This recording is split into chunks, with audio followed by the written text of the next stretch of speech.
Hello. Welcome back to another episode of the Infinite Podcast. Been a real interesting week. It's been a real negative week. I don't know if we're going to be able to bring up some positive vibes.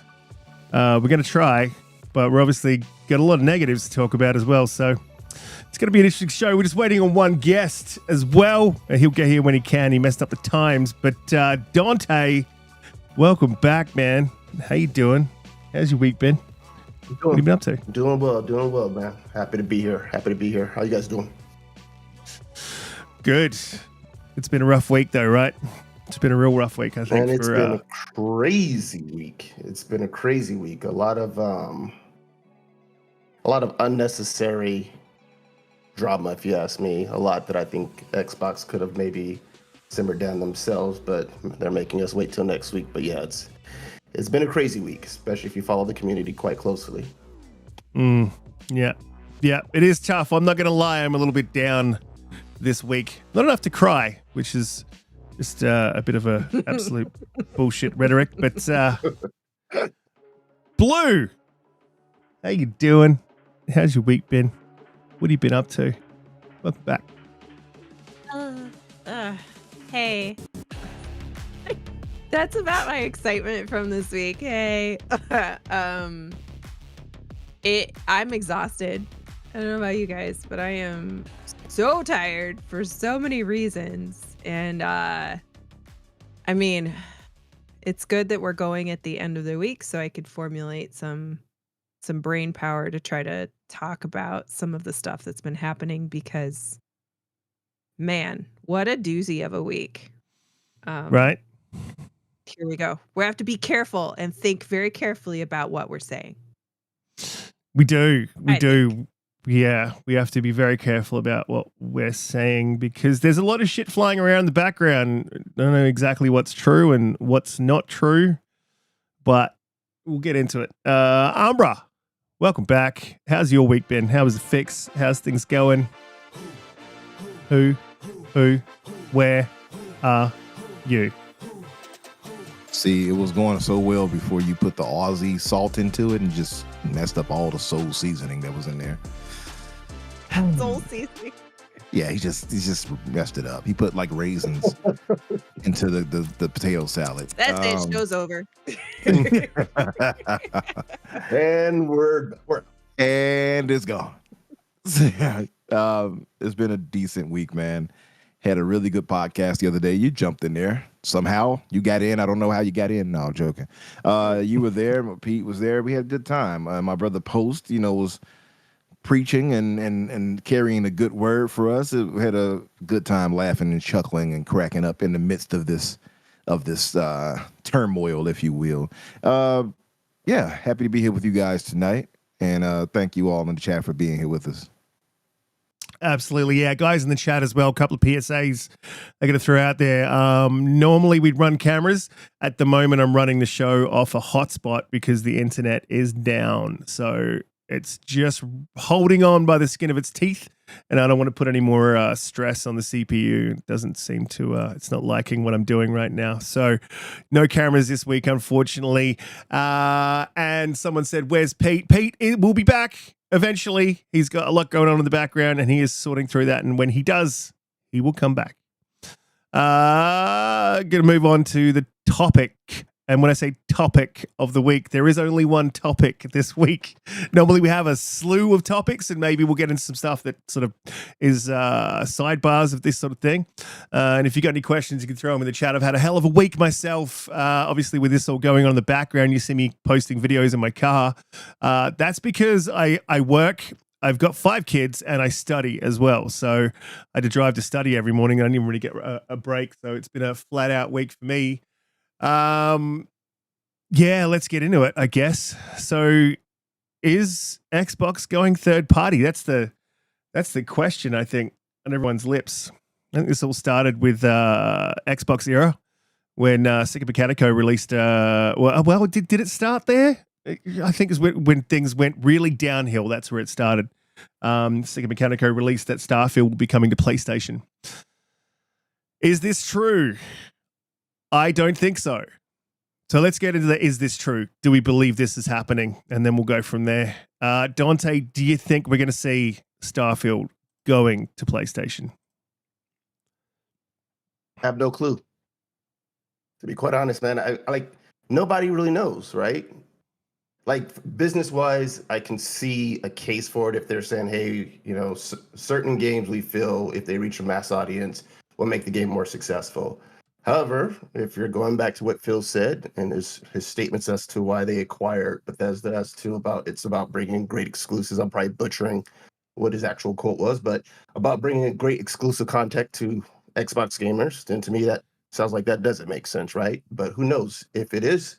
I'll say this: if it is happening, I'm thinking it's happening because it's a top level decision, meaning it's above Phil's head. It's coming from somewhere higher that's saying, hey, we got to make these numbers make sense. But as of right now, man, I don't know what to believe. You know, it's what you hear one bit of information from what you think is a kind of credible source, and then you see something today. I just saw Nate the Hate put out something saying that the information that he was referring to was completely false, and now he doesn't think that it's coming. I heard, you know, you mentioned earlier that Xbox Era said that they stand by their reporting, but it's kind of like it's up for Microsoft to basically come out and tell us. They need to come out next week and clearly state what can we expect is going to happen with some of the games that are believed to be exclusive versus ones that are probably going to be a strategy for broadening the appeal of the brand. So I don't know. Garuda has joined the show. How you doing, Garuda? Yes, indeed. Oh, I am doing good now. I have had the worst morning. I'm going to be straight up honest. I got the time zones wrong. I did Australian Eastern Standard Time instead of daylight time, so I thought we were starting an hour later. I just had a shocker, and then my computer done an update, and it's just imploded. Everything's wrong. I have this really strange makeshift setup going on at the moment, but I'm so sorry. I apologize for my tardiness, but I'm here to bring the heat on Xbox. Yeah. Yeah, and if you guys in the chat, if you don't know Garuda, he's gone to PC from being an Xbox shelf, so this should be a very interesting show. Well, I'm how's your still week a been? shill for Xbox. This is hurting me, man. This is hurting. Yeah, it's not good for anyone, I don't think. Look, we'll jump to you. So we're sort of talking about, do we believe the rumors? Do we think that Starfield is going to go to PlayStation?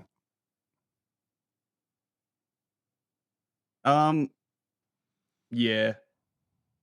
Yeah, I do. I mean, like many have said, you know, there's no smoke without fire.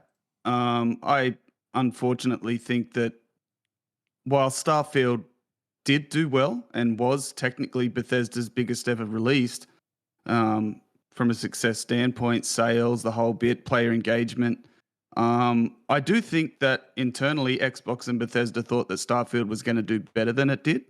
And I'm not going to sit here and hate on Starfield. I put about 9 days into the game, and I thought it's a really good game, but I'm going to say too, I don't think it hit the heights that I thought it was going to hit either, from, you know, the technical issues that it had and just fundamental problems from a gameplay design. I think that internally Xbox and Bethesda thought that it was going to hit better critically and also boost Game Pass numbers more than it did. And I think that, I mean, I don't want to sound doom and gloom, but that's just the way I feel. And that's why I do think that you're going to see Starfield come to other platforms. I just don't think it done quite as well as what they hoped for. That's the backbreaker for me. When I heard that Starfield was rumored to be going to other platforms, it's a real backbreaker for me, because you can remember when Sarah Bond and everything had, you know, Xbox exclusive plastered all over everywhere. You know, and it was that big tentpole release for Xbox. It was going to be the beginning of these big unique games that we've been waiting so long for. And now, you know, whether you like Starfield or not, it was massive. And now to see that even just that's rumored to go to PlayStation, it's just the ultimate slap in the face to the long-suffering fans, in my opinion. Yeah. Yeah. Yeah, it is. It's a depressing time to be an Xbox fan. Umbra, what do you think it's going to go? There's no other way. There's no other way to spin it. I mean, like, sorry. I mean, I'd love to be a lot more upbeat about it, but Starfield had problems, and I can say this from someone who I bought that PC that you said I flipped to PC for that game, and I don't regret the time that I had with the game, but it didn't do the things that they promised it would do. It didn't do the things that we hoped it would do, and it didn't move the needle for Xbox as a platform the way they thought it would. That's my thing. Yeah, that's about all I've got to say on that. Yeah. Umbra, you think it's going to go? Well, yeah, so the phrasing you're asking of this question is, do we think this is going to happen or not, right? Yeah. Exactly. So I don't, much like Donte pointed out, I don't know, because we have been left in a real weird place of uncertainty. And some of this is Microsoft's fault. You gave us a week, and subsequently you gave the haters a week to not only rub that in our face, but to create insurmountable amounts of doubt. Of course we ran with that, because your response was, we hear you, we'll talk to you next week. I just think it's the wrong-headed way to go about it. You could have said, hey, remain calm, guys. No, don't trust everything you're seeing there. We have some things to talk about, but a lot of the things you're hearing here, they're just speculation and rumors created by whomever. It's not true. They could have said anything. I'm just kind of throwing it out. They could have worded it so much better, wordsmiths than me even, that they could have worded that and said, we will give you more details next week. Easily. They didn't do that. Instead, they let it permeate, and now we're all feeling away. You have people turning against each other, people rioting in the streets. Holly told me she was going to attack me, and I'm like, why? I didn't even do nothing to you. And Holly. You see? So it's just what? Oh no, I don't want any trouble. We squashed it. I don't want. Look, my threats are only in private, not in public. I had to let it be known, because men get attacked too. I want you all to know that we are victims as well. But seriously, it's like all of that happens, and then you have Phil come out and do this thing. I got nothing but love for Phil. Oh, but we hear you. If he says we hear you one more time, yeah. He says it all the time, man. That's why I said, Phil, we hear you, Spencer. That's his name now. None of that Philip. We hear you, but sit and stew on that for a week.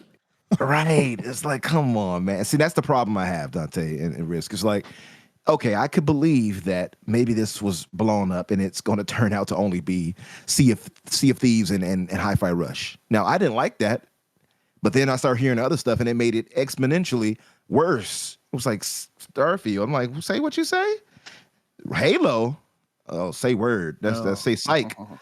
So like a lot of these things is just like, come on now, like you're doing too much. And people can argue, yeah, well, that makes sense for a Halo to go over there because it's a multiplayer part. It's going to increase the numbers, etc. Of course, but it's sacrosanct because it's a tentpole thing. If you think of Xbox, you think of Halo.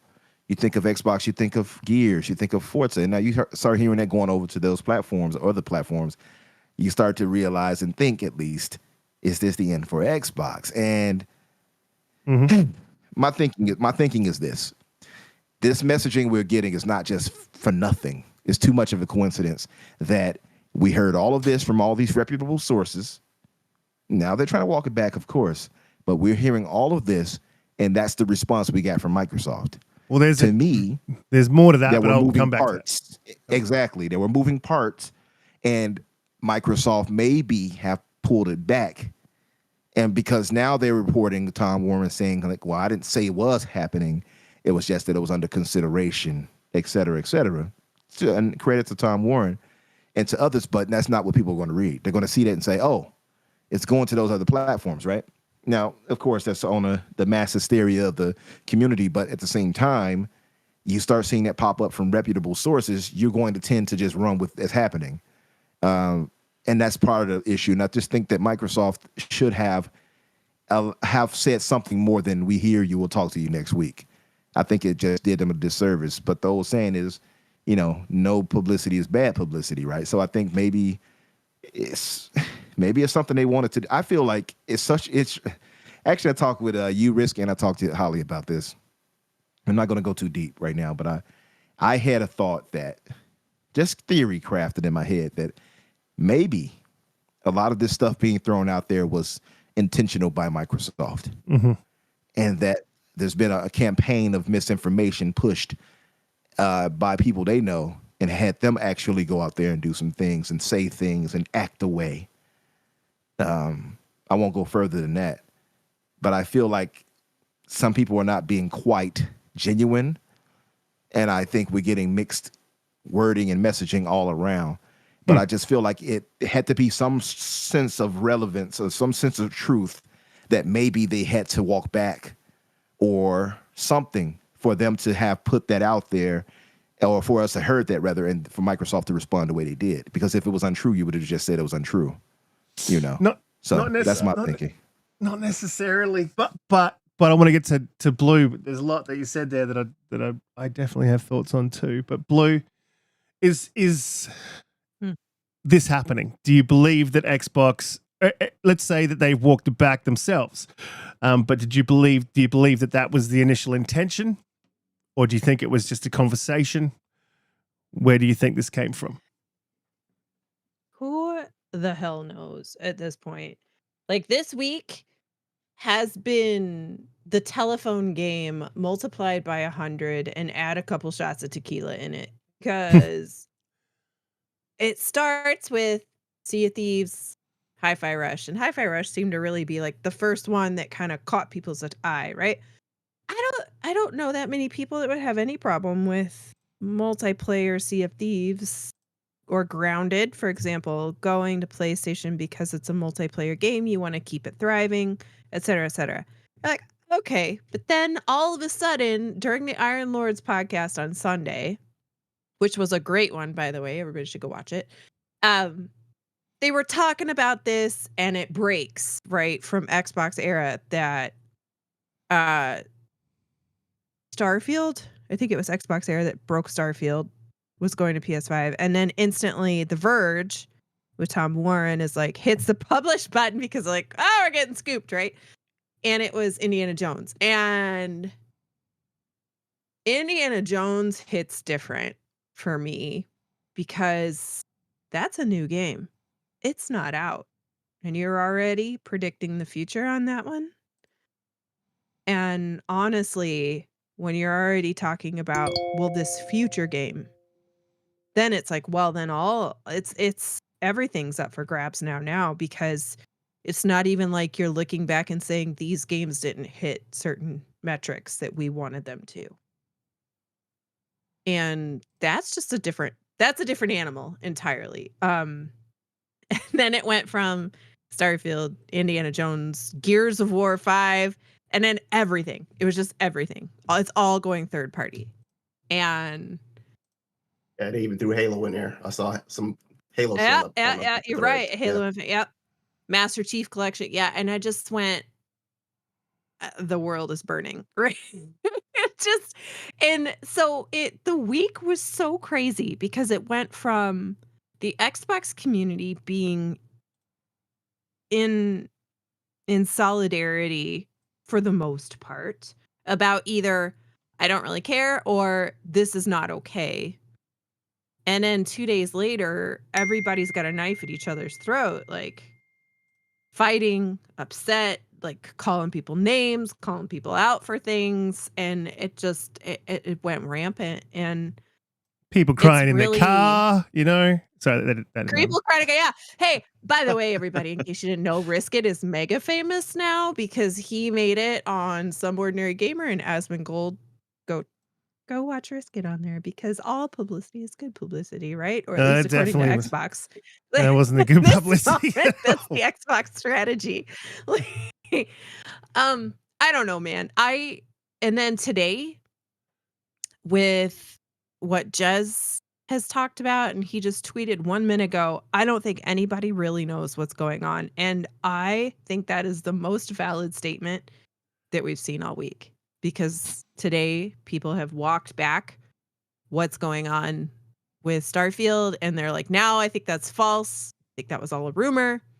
And then there's back and forth in the tweets about it between people of prominence with bigger names. And now, who knows? I honestly think something is going on. You can't say that the people that we are hearing from and listening to don't have very credible sources, because they do.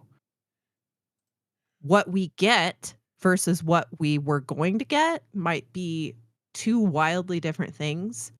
But my point in that, there's so much to unpack in all this, but my point from that for the moment is, even if this week changed the trajectory of what was coming, it's only a matter of time until this idea or this plan, if it was true, gets resurrected. Yeah. In my opinion, right? Let me And just that quickly right there is the problem. Sorry. let me just quickly respond to Mark in the chat. PC gamers have got a weirdly skewed version and seem to think, and Asmongold was the same, seem to think that if there is no exclusives, that's great, because like everyone gets to play more games, and that's where their thought process ends. That's a stupid thought process. Like Asmongold's about no. Asmongold's got his thought process, and I'm going to say that as a PC gamer, I do not own an Xbox. In fact, I do not own any consoles anymore. When I got the PC 6 or 8 months ago, the consoles were sold and the funds were put towards a PC. And I do not hold the view that I want no exclusives because I'm going to get them all on PC. That's selfish. That's not looking at the bigger picture. You've got to look at it from a competition standpoint. What do you think? Okay, we all know, and it's fairly well agreed, that Sony, PlayStation, and Nintendo, they're not very kind to their fans. They don't give a flying fuck about what you think. Pardon the French. And they will gouge you. They will double dip on you, triple dip on you, and they're just not very consumer friendly, right? If Xbox heads down the path that we're all sort of assuming and what's rumored to be, and the Xbox console becomes more or less irrelevant, and it becomes even less popular than what it already is, and it leaves the hardware market, what do you think PlayStation and Nintendo are going to do with their systems? They're going to jack the prices up. Their games are going to go up. Xbox currently is keeping those two relatively honest, right? Yeah, well, if the Xbox console goes away, we're going to get dragged over the coals. That was my point. You can't be selfish as a PC player. You can't be. That was my point, and that's sort of what I was getting at when I what people. You're right. What people were saying. First of all, let me dispel that rumor. I wasn't crying in my fucking car. That's just how I look in the morning when I wake up. But he was sort of leading his people down a path that like exclusives, shouldn't be a thing and they should be everywhere. 100% agree. Exclusives are bad for consumers, but they are, like we've said this heaps of times. There's only one way that they're good for consumers. They consume less resources of the developers making them. That's the single way that they're good for consumers, because it means you get more games quickly or you get a better quality game. So I can understand that. But moving that aside, in every other way, they are bad for consumers. And I believe, yes, gaming should be everywhere, but it's a necessary evil. And what Asmongold just did not take into account is that if there's no exclusives on Xbox and all of the games from Xbox are on PlayStation, there is no reason to own an Xbox. You follow that thought to its logical conclusion, and eventually what happens is Xbox dies. Maybe not this generation. Maybe not next generation. Third-party support would stop for the Xbox because player numbers would dwindle. And then you wouldn't, not only would you not have, exclusives to, so you can use them in list wars or whatever, but you would also end up with third-party games being developed on other platforms and not coming to Xbox. That already happens. We already see that. We've already seen that through the Xbox One generation and a little bit in this generation. So when you say Asmongold clown me, no, Asmongold's just a fucking moron who sits in a pile of filth, like in my opinion, and is completely out of touch, and he should stick to his MMOs. That's just my opinion. I know that other people disagree with that, and that's fine. Well, it's not an opinion. He Talk about the absolutely roaches? he absolutely roaches? sits in filth. No, he sits in filth. There's not even opinion. That's just facts right there. But Yeah, I don't know why Hey, anyone Tom. would. I don't know why anyone would listen to that dude. To be honest, like, anyway, but that's enough of I like completely Aspen. dumb. Oh, What's hey, up, Tom Tom? Warren. Ollie's Hello. like, me. I Mod like up- Aspen. Do I mod think up his Tom opinion Warren, was Riskit. wrong? Yes, but So Yeah, coming Tom back Warren's- to what we're talking about with Yep. do I think that Starfield was ever coming? No, I think that these are conversations that are being had. I really think that that's what's going on. I think that they're having these conversations. I think that they might have got to a point after this acquisition where they put everything on the table and started talking about direction and vision. And then I think some of that got out. There's lots of rumors flying around in the background that haven't been publicly put out as well that are really compelling. There's lots of different things, and it's really hard to know what to believe, what's going on in the background. And so I'll be very careful what I say because, some of them are like outlandish and some of them like this is compelling. So really interesting. I believe that Xbox executives, and so when I say the Xbox executives, Sarah, Phil, and Aaron Greenberg, Matt Booty, and to some extent Todd Howard, do I believe that they're stupid enough to allow their higher ups to take Xbox out the back and, as Danny put it, put a shotgun to its head and pull the trigger? Because that's what happens if you take away exclusives. That's what happens if you deliver the bigger exclusives to the other platforms. That is exactly what will happen. No, I don't think so. I really don't think that they're that stupid. Now, if they are going to do this, there is a lot of compelling ways in which it could be done. And I put out a tweet earlier on the week, and I was like, maybe what we're hearing is the beginnings of Xbox becoming a full third-party publisher. And I don't mean just games. I mean hardware. What if they owned the biggest platform on the planet, which is Windows. So what if they became like they started putting out third-party hardware? What if they have figured out a way to be able to distribute Windows to, I don't know, AMD or, I don't know, Intel. And so they can build consoles with lots of different SKUs at a low cost to Xbox. I mean, I'm sure there'd be a higher cost to the consumer, and put it out there. And apparently there's licensing issues with that, but it's an interesting thought. What do you guys think about that? Yeah. Donte? So talk about like third-party consoles, third-party hardware for Xbox. Yeah. That's the only way that's the only way I can be happy about this. In terms of like, if they do go this route, because like right now I don't believe that's the case, but at the same time I'm going to wait for them to tell me. But if they do go this route, my concern is two things. One, you hit on earlier, that third-party publishers, third-party developers putting their games on Xbox, if it's to a point where it's like, hey, all these games are going to end up on just PC or PlayStation, that's less incentive if the Xbox hardware install base starts to drop. They don't need to bring their games to Xbox. And so me, someone who prefers to play on console, that means that's less third-party games that I would have to look forward to in the future, and I would have to be forced to play them either on PC or PlayStation.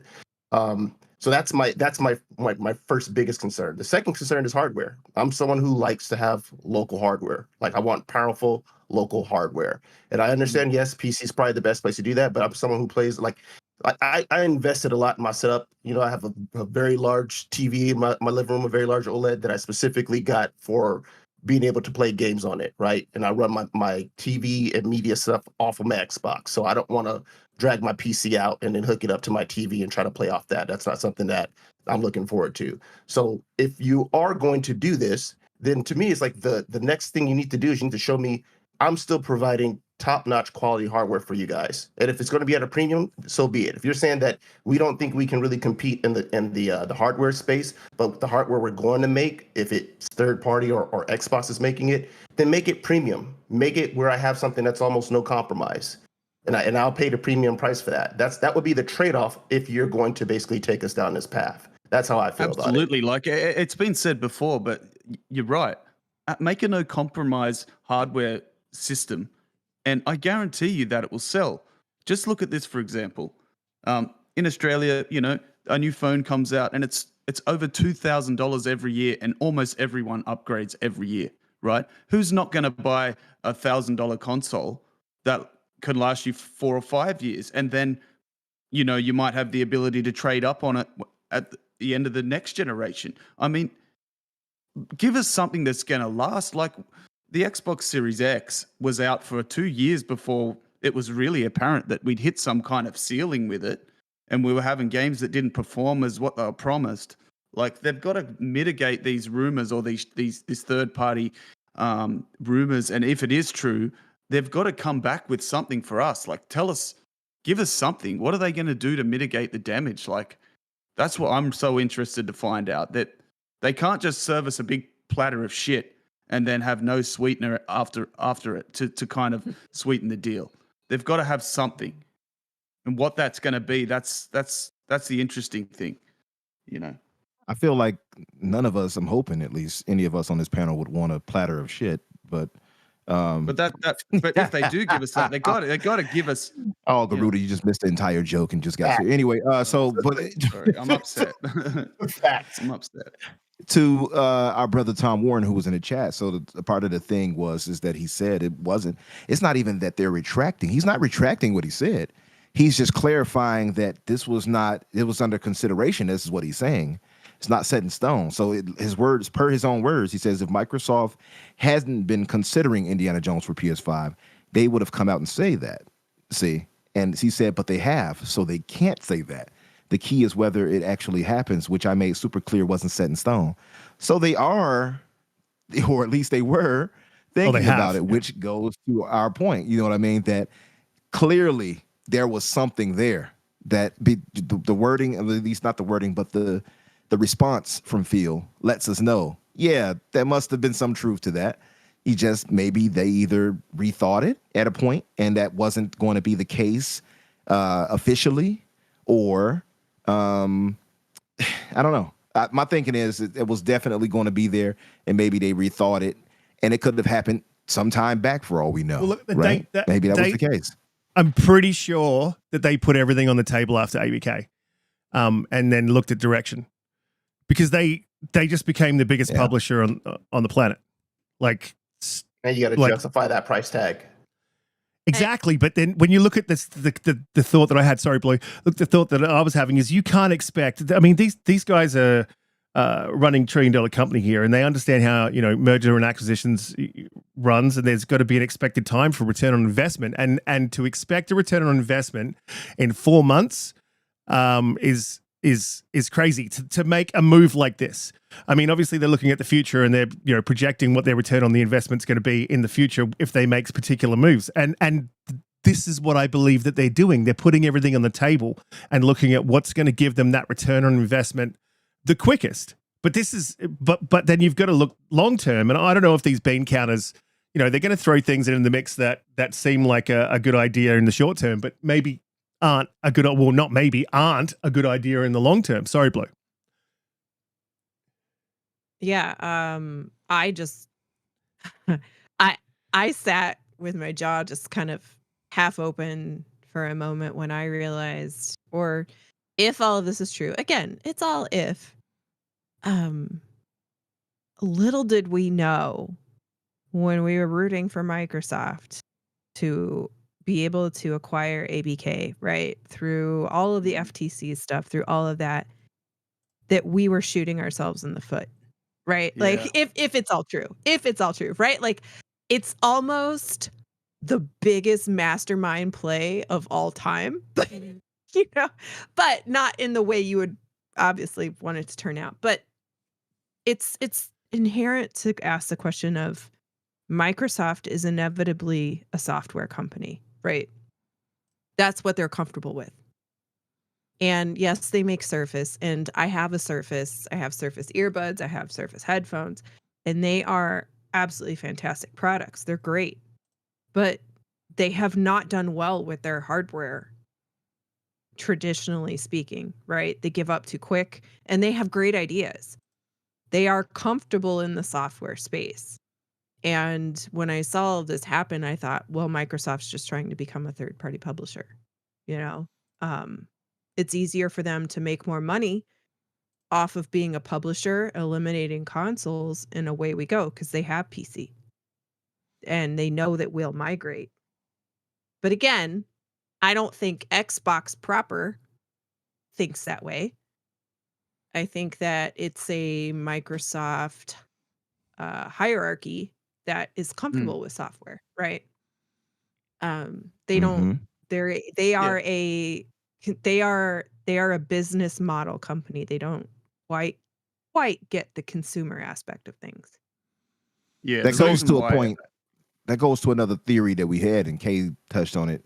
He said, or maybe they needed the community to freak out so the money man could see why Phil and team were moving slowly. And that was one of the theories I threw out there as well. Many of us did, with that maybe they were testing the waters, right? That could be it too. But again, I think that you have this many reputable people saying that didn't happen by mistake. These things were absolutely discussed, like Tom Warren pointed out. It's just that maybe definitely. that was some time ago, and maybe they've changed, or Well, maybe definitely, it is but- going to happen. My Or theory maybe on we just don't have the full my, context. my theory on what Yep. you were saying there, and I told you earlier in the week, like maybe to go a little bit deeper on that, is maybe that they're having these conversations. Someone who didn't in Xbox who doesn't want this to happen, because I mean the guys that work at Xbox obviously got to be the biggest Xbox fans, and they know what we know, right? Obviously a little bit more. And then maybe this wasn't like from Microsoft, like or one of the higher up teams, but someone got wind of this and was like, "Well, I'm going to leak this out so that these guys can see what's going to happen if they make this call." So maybe this wasn't like a planned Microsoft thing, and it's just a disgruntled, because that's what we heard initially, right? Someone who was a bit disgruntled about these conversations being had leaked this out because they wanted everyone to know that this is the direction that they're discussing. And they wanted the higher ups to see like what the community would do. And I don't feel like I can't say this. I think I can say. So I know. So how do I say this? So Sarah definitely saw all this happening, and she said it was heartbreaking to see, and that clarity would come soon. That I think I can say without getting in trouble. So I don't think they like this. And I think that this is really sort of disturbing for them. Like this. And so coming back to, and I got some super chats. I want to get to them in a question. And as well, guys, in the chat, if you have a question and you can't afford super chat or you don't want a super chat, you can just type question in front of your question. I will read it out. I've gotten, it's not about super chats for me. It's about talking to the community. I also, well, look, I'll get to these super chats and then we'll come back to it. So Jax with a $10, Jax82 with a $10 super chat. He says, if this is true, it won't stop me from playing on Xbox. It makes my experience on Xbox not special anymore. I'm hoping next week for the best. I love the brand and the people behind it who make it happen. Absolutely. Absolutely. I 110% agree. Then nothing will, I will be with, this will kill, if they do this, it'll kill the brand. But that's not going to stop me from continuing to support the brand until there is no brand to support. I said that earlier in the week, and I meant it. Like my library's there. Everything for me is on Xbox. So I'm not leaving anytime soon, but it just means that you're less likely to be pulling more consumers into the brand and providing growth to the brand, which, you know, if you've got a product that doesn't grow, it's going to die. That's just, we know what happens with that. Grey Monad, he had a question. He said, if the rumors are true and the Surface team are doing the next gen consoles and not Jason's team, do you think it's a move in the wrong direction for the console? Yeah, so I can say this. That's not happening. I don't think that's happening. I don't know for sure, but I know some things that lead me to believe that's not happening. I don't think the Surface team's working on the new Xbox at all. And then the other thing you have to understand is that these things are in development for years. So when the Xbox Series X was launched, Jason was already working on the next SKU. So yeah, that's the other thing as well. I mean, people need to understand is like, if we're talking about the death of Xbox, the death of the hardware, sure, they could cancel it, but you're talking about millions of dollars worth of R&D. So, the leaks gave us, I think it was a 2028 release or a late 2027 release, and now there's rumors of a 2026 SKU. I don't see them throwing all the R&D out the window. And I guess that sort of brings us to the next thing, the handheld. I think this is 110% true, and it's a smart thing to do. Steam, their Steam Deck is a threat to Microsoft's business. Microsoft's moving into PC, and they want to get a piece of that market. And Steam Deck basically has that market at the moment. There's other competitors like Epic and all that sort of stuff, but Steam has that market, and now they have a handheld in their market where you can play their games anywhere. So I think that Xbox is seeing this, and I didn't believe this. If you've heard me speak, I've said many times I don't believe in an Xbox handheld. There's plenty of handhelds out there, but there's no handhelds with their native system, their native OS on that handheld, and I think that's what they want to do. Donte, do you think there's a handheld coming out? Do you think it's gonna? The other question I have is I think that they've learnt from the Series S, and so when it comes to the power of this handheld, I believe that it's going to be on par with whatever they release insofar as a main console. What are your thoughts on that? Oh man, you mean like that will be the only new hardware that they're releasing? So kind of go on the Switch route? No. The rumor is Or that they like a companion device. Yeah, so the rumor is that there's two. The rumor is that there's two, and that they are on par for power. That's the rumor.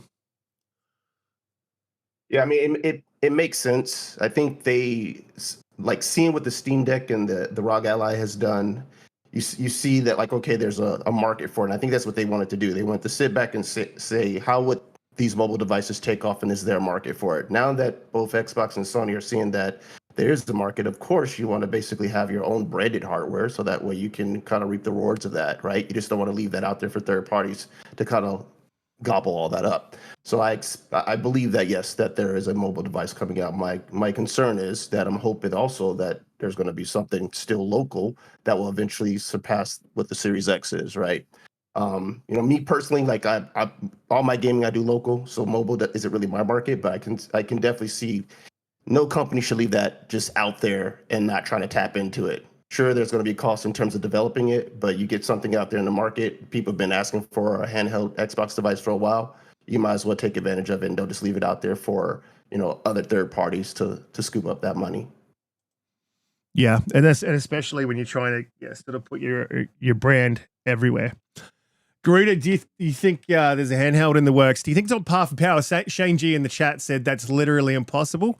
It's not literally impossible. It just means that you would have to downgrade the main to match the handheld, if that's the case.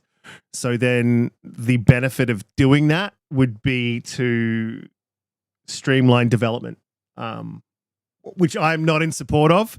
I'm in support of what Garuda was saying. I've always been in support of make me a premium console. Like I said it to Jason Ronald when we sat down for dinner. Blue, you were there.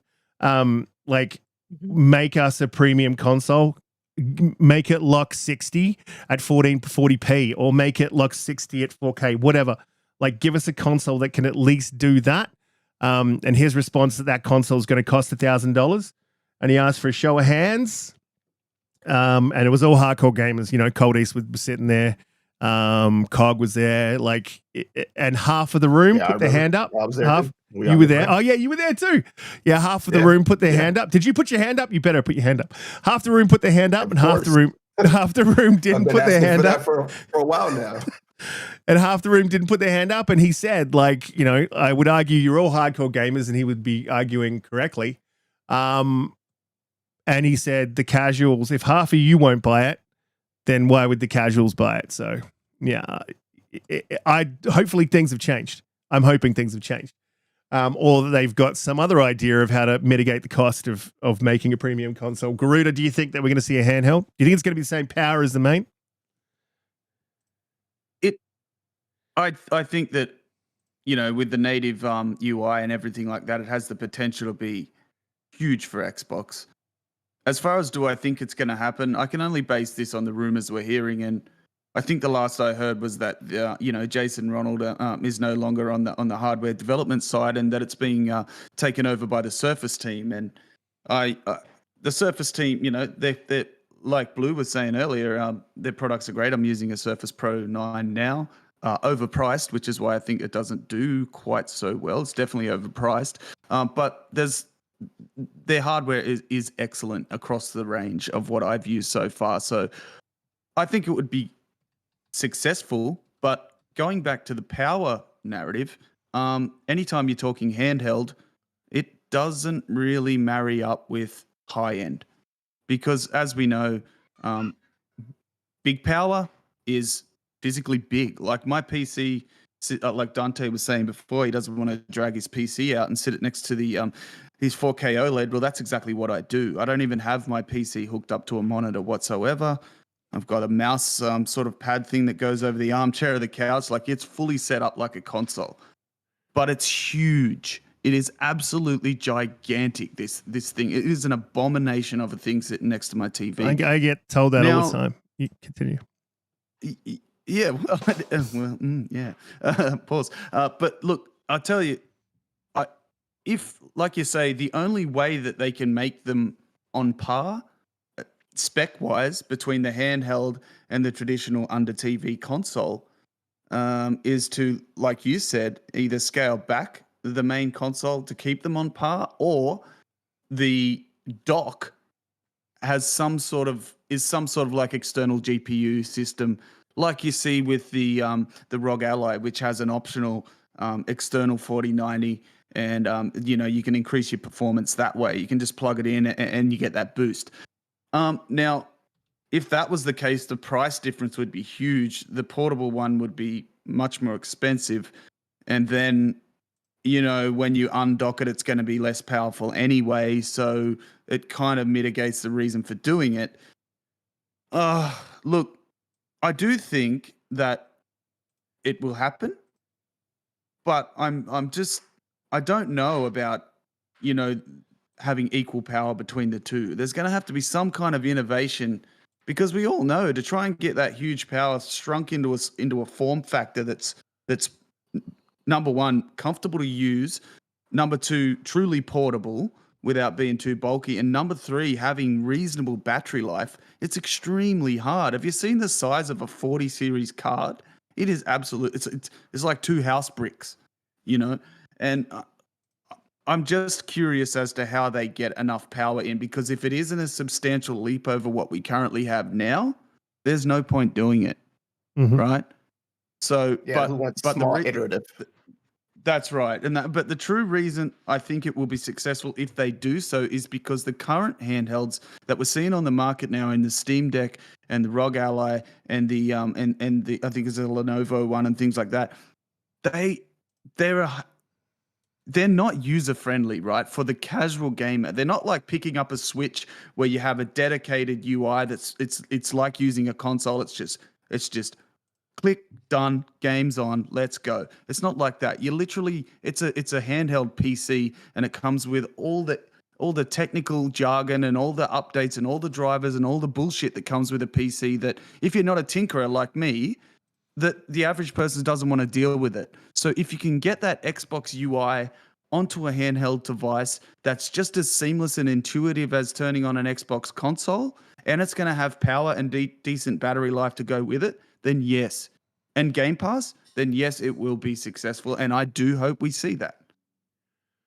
Yeah. That's a key thing right there.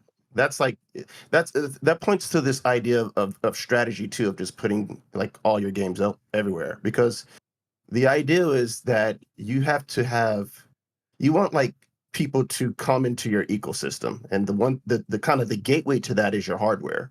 So if you just put your games everywhere, all your exclusive games, you're giving no one, like if you do release a handheld, what incentive are you giving them to basically purchase that? Yeah. That's it's only one way. Exactly. It's only one way. There's only one way that works.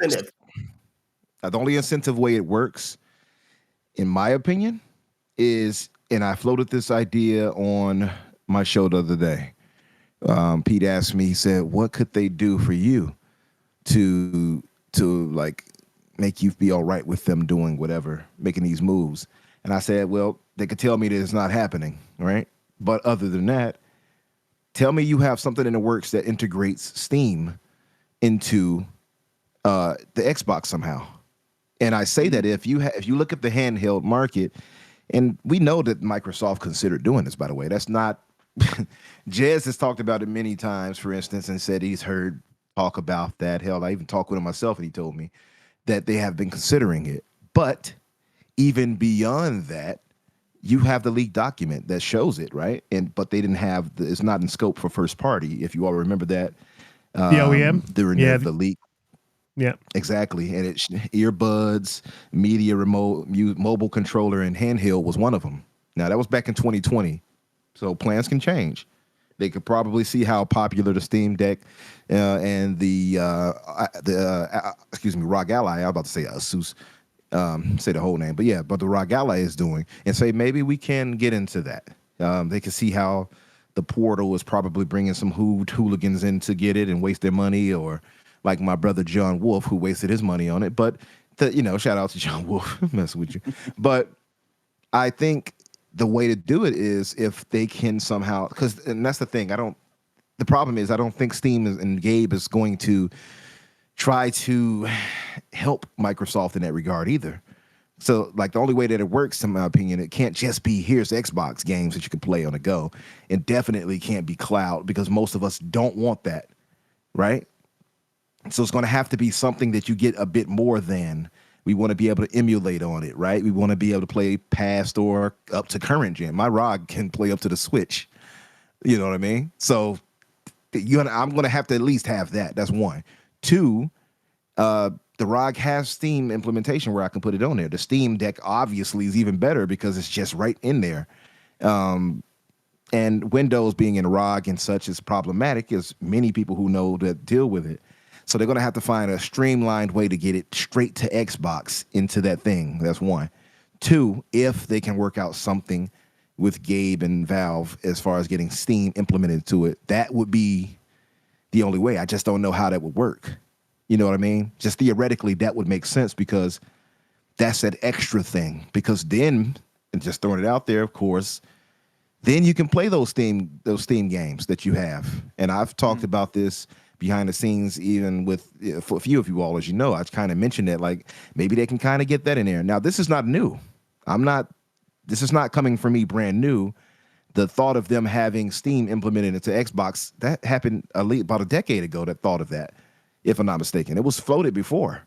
So the thought was there. I just don't know if they'll actually be able to implement it, and I don't know how that works. You know what I mean? But I think that would be find a way. Yeah, they would have to find a way. No, you're good, brother. Yeah, because you gotta implement like so you gotta have the Xbox store, right, to be able to access the games that our own library, and then you gotta have a way to integrate with Steam store for people who want to be able to either purchase games through one or the other. Exactly. That's there is a way to do that. Sorry for anybody having to do that, but there's already a way to do that. What if this relates to a question that someone asked, so I'll go to their question real quick, and I believe it was Ninja Squirrel 30 and Top Cat and Icon X. I'll get to your questions as soon as I can. He said, thoughts on the hybrid console with UI switch to PC Steam rumor. So this is generally what we're talking about. So there is a way to do that, right? And it already sort of happens with on Mac. So if you want to run Windows on Mac, you basically download a virtual machine that pushes aside everything else on your Mac and then runs Windows on that, inside that virtual machine, inside your actual hardware, right? And every single operating system really is just, if you think of it like a container, and it sits within the hardware and everything runs out of that container. And if you want something in that container, you just dip in, and that might be an app. You press a button, dip in and grab that. So they could definitely do this. They could move that or build a type of OS or the Xbox OS and put that onto the handheld, but then have a Rosetta Stone sort of virtual machine that can shift the Xbox OS aside. You know, you click a button, boom, it boots up a new OS, and it shifts that OS to the side, and then runs everything, you know, your Steam and your stuff like that. There is, however, one thing that doesn't get considered very often is there's a lot of licensing issues that goes with this. So it's not just can you do it with the hardware, it's can you get everyone on board to do it. And then when you think about it from that perspective, what benefit is it to Steam to support your handheld? I can't. I mean, Exactly. there's going to be revenue split that happens there. Is there a situation where if you've done that on your handheld, that now all of a sudden there's an expectation that the same capability needs to be brought to the console, right? Yeah. Like you're gonna, you know what I'm saying? Like you start to fragment your base in. Well, if I can do this on my handheld Xbox device, why can't I do this on my console? And you should be able to. Agreed. What would happen? But hang on, I just want to jump to what would Blue. happen, for I just example? wanna- Hang on, you go. Grid. I just want to jump to Blue quickly. What, Blue, were you going to jump in there?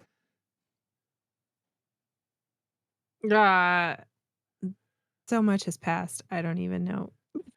Keep going. I think you guys have just gone back and forth, and it's like, and then you go, and then somebody would say it. Although I will say to all of these ideas, a handheld, 100%, I would be so on board. I do want my traditional console, or if this handheld was as powerful as whatever console it is that they would make as an alternative, that's fine. A lot of people have been commenting in the chat about poor battery life on handhelds, and that is definitely one of the biggest weaknesses, or if not the biggest weakness in the entire handheld market. But you know, it takes a lot to run games and for them to look nice, and battery juice is at a premium. So it's the MSI Claw, I believe, is better than the Rogue Ally's battery, and I have an Ally and will attest to that battery being total dog water. But I mean, if anybody could do it for a decent price, I guess Microsoft could, and that's why we have battery packs, people, that we carry for our phones and everything else. Having said that, Jess Corden also tweeted like an hour ago that this idea of some sort of hybrid thing that you are talking about is definitely not the next console or any type of hardware in production. So, So wah. I let you have that. You know that, right? You owe me. You owe me. I know. I let you, and you did not bring it up. So I was like, this is my. Just pouring water on the situation. He poured water on the toaster. It's dead. Now dead. I need my brother K to tell us if Jazz could be wrong on that. But listen, I want to say Holly brought up a good thought to me when we were talking about this floating, just theory crafting the other day, just talking, right? And I mentioned this about maybe they could implement Steam, because I think if they're going to compete in a handheld way, it can't just be, oh, here's some Xbox games that you can play mobilely and, you know, locally on it. Maybe give us that extra to compete with Steam by adding Steam to it. And some people in the chat were saying like Steam would be fine with putting it on Xbox, letting them have Steam on it. Okay. And I can believe that. So this is my thing. I said, so if they implement that, that's a W. And Holly, you brought up a good counterpoint to that. Do you remember what it was? Well, it's more of an X, but yep. Holly? Go ahead. You brought up a counterpoint to that, where you were saying, well, basically you had mentioned that the issue could be that, well, why would anybody buy games on Xbox if they could buy it through Steam, the cheaper and such, right? That's what you alluded to. Oh, yeah. Well, it would actually, well, to be fair, I didn't realize that Steam had started to casually bring some of their games up to $70, but Steam is always cheaper than any console price, right? Yep. And being a digital person, I always only buy digital. Matter of fact, I was going to buy Midnight Suns it was like $10 or $20 or something like that at GameStop. And I was this close to hitting ship to my house. And I went, but then I can't play it on my S and my X. I'm locked to one location, and I didn't want it. And I hit cancel, right? So like, I personally, I understand there are lots of people out there that like physical. I only want my stuff in digital because I don't want to store a box. I don't want a disc that doesn't have the entire game or the updates and will become invalid anyway. I don't want to get up off the couch and flip the discs out to play with my friends, one thing or another, and then realize, oh crap, it's got an update and it can't auto update because I don't have the disc in, etc., etc., etc. So Steam always has cheaper games. And that was one of the things I thought about. I was like, well, if we've got the Xbox store and a Steam store, what's going to happen then, right? Like, you're always going to go buy from the Steam store, right? Because it's cheaper. And Steam has incredible deals on indies. They have all kinds of indies that we can't get on console. Yeah. Or, Go ahead. or what does Microsoft have to do at that point? To bring their Well, they games would down. price match, right? Yeah. And for them, it's still fine. Why not price match? Because you're still keeping your stuff in the ecosystem. You're not buying from Steam. And it's You make a hard. great market, point right? about Steam, Holly, but the problem is, and what I've noticed from since I've moved to PC is, like Steam is absolutely incredible. I didn't realize how good it was and how cheap it is. And you just wish list the game. Next week it's on sale. You get it for a fraction of the price and you just move on. But the problem is, a lot of the time I would like to buy my games from Xbox on PC, but they're not there. They don't have them on the store. Like Right. 9 out of 10 times I have to go to Steam to get my game anyway. That's a big problem, you know? And this is even after So- they abandoned the UWP. So Yeah. like their format that was always their mandated format that you would have to publish a game to their store. They basically took that away, and even still, you see situations where some third-party games don't publish to the Xbox store. So I couldn't it's like, believe it. again, I'm so it's like- searching for a game. Exactly, man. Yeah. I'm searching for games and they're just not there. So you have to go to Steam. It's crazy. But there's a lot of games that come to PC that never make it anywhere else, right? And like, I've been playing this game. Well, I've been playing this game Lethal Company with the Renegade Realm podcast crew, and I am telling you, that damn game is so much fun. I cannot talk about how much fun that game is. $10, Steam, hours of pure joy and entertainment, and then Death Must Die is in preview and it's only on Steam, and it is a fantastic, like it's like a Hades / Vampire Survivors kind of game. It is so good.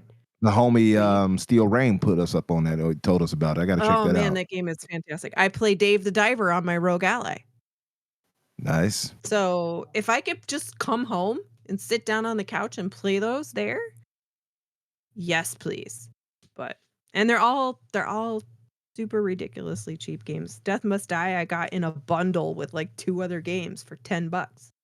Yeah, it's amazing. If it was on console, I guarantee you it'd be 20, 30, This all just fits for in. one game, right? This all fits into their like sort of play anywhere, everywhere, like idea, right? Their slogans. You've got a handheld, you come home, you dock it, you continue on your game. Like the ecosystem is all linked, right? So it sort of fits very neatly into their what their vision was. We don't know what their vision was. I've got a few questions I want to get to, guys, as well. Someone said, excellent show. What would the starting price be? Yeah, I don't know, man. If you're looking at a premium console, I'm happy. Problem. I'm happy to pay, like, this is Australian dollars, so I'm happy to pay $1,500 for a premium console. That's probably around about $1,000 for US. I'm happy to put that investment into a machine that is good value, because the Xbox is, even PlayStation 5, there's good value for what you're getting. Like, what you get, you try to build that in a PC, and you're looking at maybe an extra grand, maybe an extra $500 to get to that sort of power. Maybe even more in some cases, depending on your setup. So yeah, I'm willing to pay for a bargain. And that, to me, if you get a premium console, it's running at 60. So it's running at 120 FPS, 1440p, which I believe they could do now. Or you drop it back to 60, you got 4K and path tracing. I would pay $1,500 for that without even thinking. Like, that would never be a thought. It's problematic though, right? Because that supposedly is the smaller or the least high-end SKU. So if that there is that price, what the heck would the full high-end SKU cost? That's the problem, and that's the problem with console gaming because they have to fit it within that $500 to $600 range. So that right there, that's pure enthusiast prices. Sure, we would probably get it. I would likely get it. You would get it. You know, maybe Garuda, maybe Donte and Blue. I'm definitely getting it. But I'd not, definitely you get know, it. but as far as the masses, they wouldn't get it. Yeah. So that's Well, that would be the problem. Hard marketing. It's hard. How do you market something like that to casual people who don't understand that games on console are I tell different you. than games on PC? I'll tell you. Well, I tell don't you think how. you try to That- market it to casuals, though. I- I think no, you, but I- you understand that that's But kind of but niche. if that is your path forward, Like how do you that console is what I'm communicate saying. that? But Yeah. you can. I You're You mean, talking can. about But Apple makes products sometimes that they know that they're not going to push a bunch of units for, right? They understand certain products. Like right now, they're what's the name of their AR platform that they just released? Like they know for a fact that's not going to be Vision for the Pro. mass market, right? That's for the diehards who are going to shell out $3,500 to buy the Vision Pro, right? But So I'm not saying Xbox will. This is more like my pipe dream of wanting a really high powered console that's like a close to non-compromised console. But if you did, you're marketing to that diehard audience that is like, I have the disposable cash to go ahead and do that. You know that But- the regulars are going to still do the $300 to $500 range. Everyone but you else, the can't. cash. You can't. But you can market But it. Hang I'm on. not Let me talking about. let me jump in there and say you can market it because this is a discussion that we've been having on this show for a long time, and the argument has been the only way you could market these premium these Series X and these sort of SKUs coming up is graphics. You show graphics to casuals and they're like, oh, that's pretty, I'll buy it. That you can, if you get full path tracing, full ray tracing on a console that looks, they don't give a shit about 60. But if you can truly get path tracing on a console and actually do it, like not just market it, but actually do it, then I think you can bring in some of that casual market. I'm not saying all of them, but you're going to get quite a few of them. You see full ray tracing pretty games and that's the other thing. That's the two things here that Xbox has traditionally, hate to say it, sucked at. Their messaging has been dire. And and I mean, in regards to this, I'll say this as well before I go off on a tangent. They can't, like, coming out and talking to you the next week is quick. That's quick. Like, people are like, oh, they should, I know you guys as well. Like, they should say something. What are they going to say in the form of a tweet? How much can you fit into a tweet that is going to tell you, that is going to allay your concerns or confirm your fears? Like, you don't. All you have to say is it's not as bad as you think. We'll tell you more next week. Not what he said. That was bullshit. But Look, he if can't If it's not as, do if that. it's not as bad as we He think, that's can't- all you got to say. But he can't do that because it's not as bad as what you think is bad, what Donte thinks is bad, what I think is bad. You're is basically saying different for each person. it's somewhat bad then.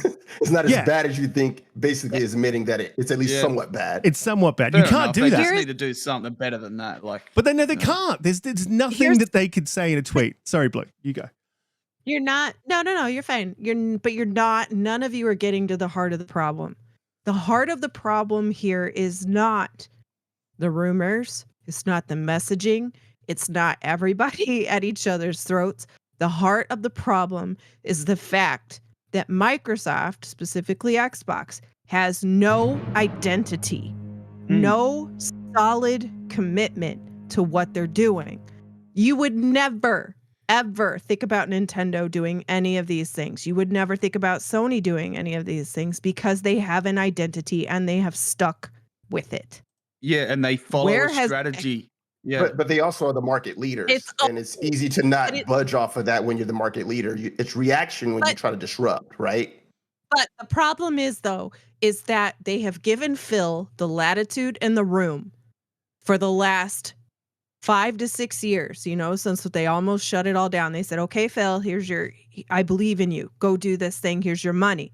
He has laid the groundwork for the last 5 to 6 years, and the whole team has worked their ass off to get to this point now, where we all see everything is written on paper. The fruits of the labor are there. Everything they have said up to this point, with some faults here and there, has been laid out, and they are at this point. And now what corporate just says, yeah, never mind, we don't believe your vision, or they see Exactly my point. They see the point, but they not letting Phil have his moment. If they Yeah, had given him 2 to 3 years and said, you know what, the vision isn't working, we need to step in because we're stagnant. That's fair. That's totally fair. But again, Microsoft has no identity in the Xbox space that is believable and trustworthy, because honestly, at this point, I love Xbox, right? Like, I play on it all the time. PS is by far my secondary console. I hadn't even turned it on for like 9 months. I like my PS, but I like Xbox.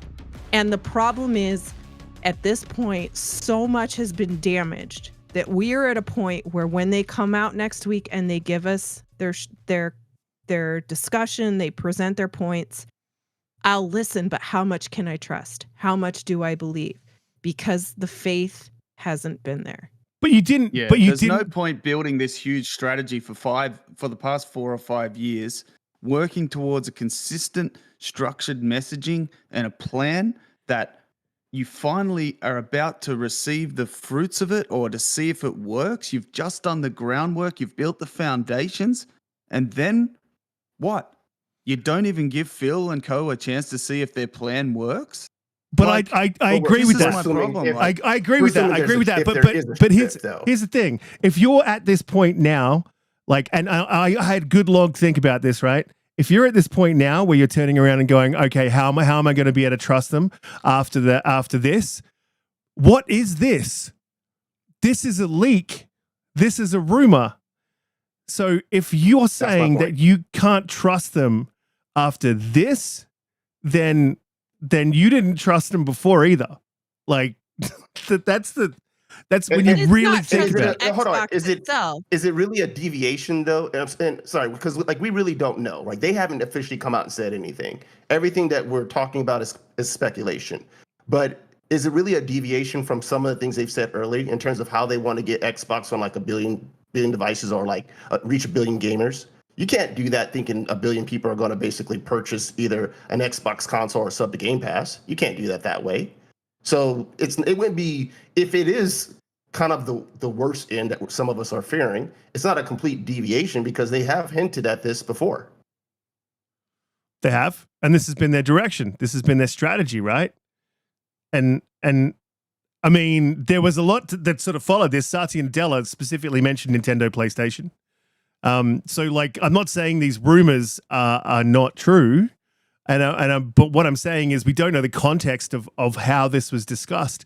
This could have been a roundtable where they sat down with Bethesda, their Xbox studios, the leadership, ABK, and said, what do we want to do? What do you want to do, Bethesda? And Bethesda's like, well, I want to make games for every like platform or whatever.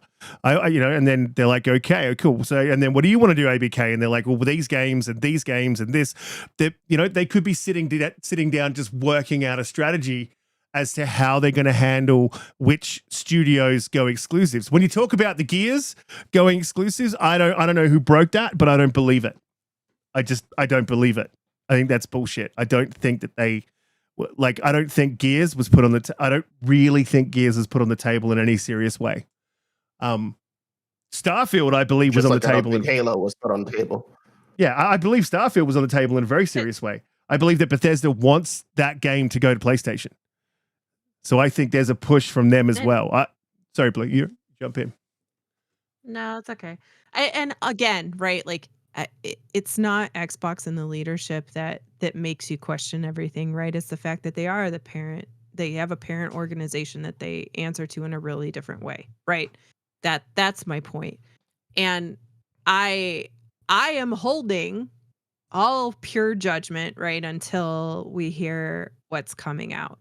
I'm just saying that it's going to take a long reflective thought about what that statement is to understand really what's going on, right? Because of course we're going to get something that has been well thought out, and that's totally fine. They should.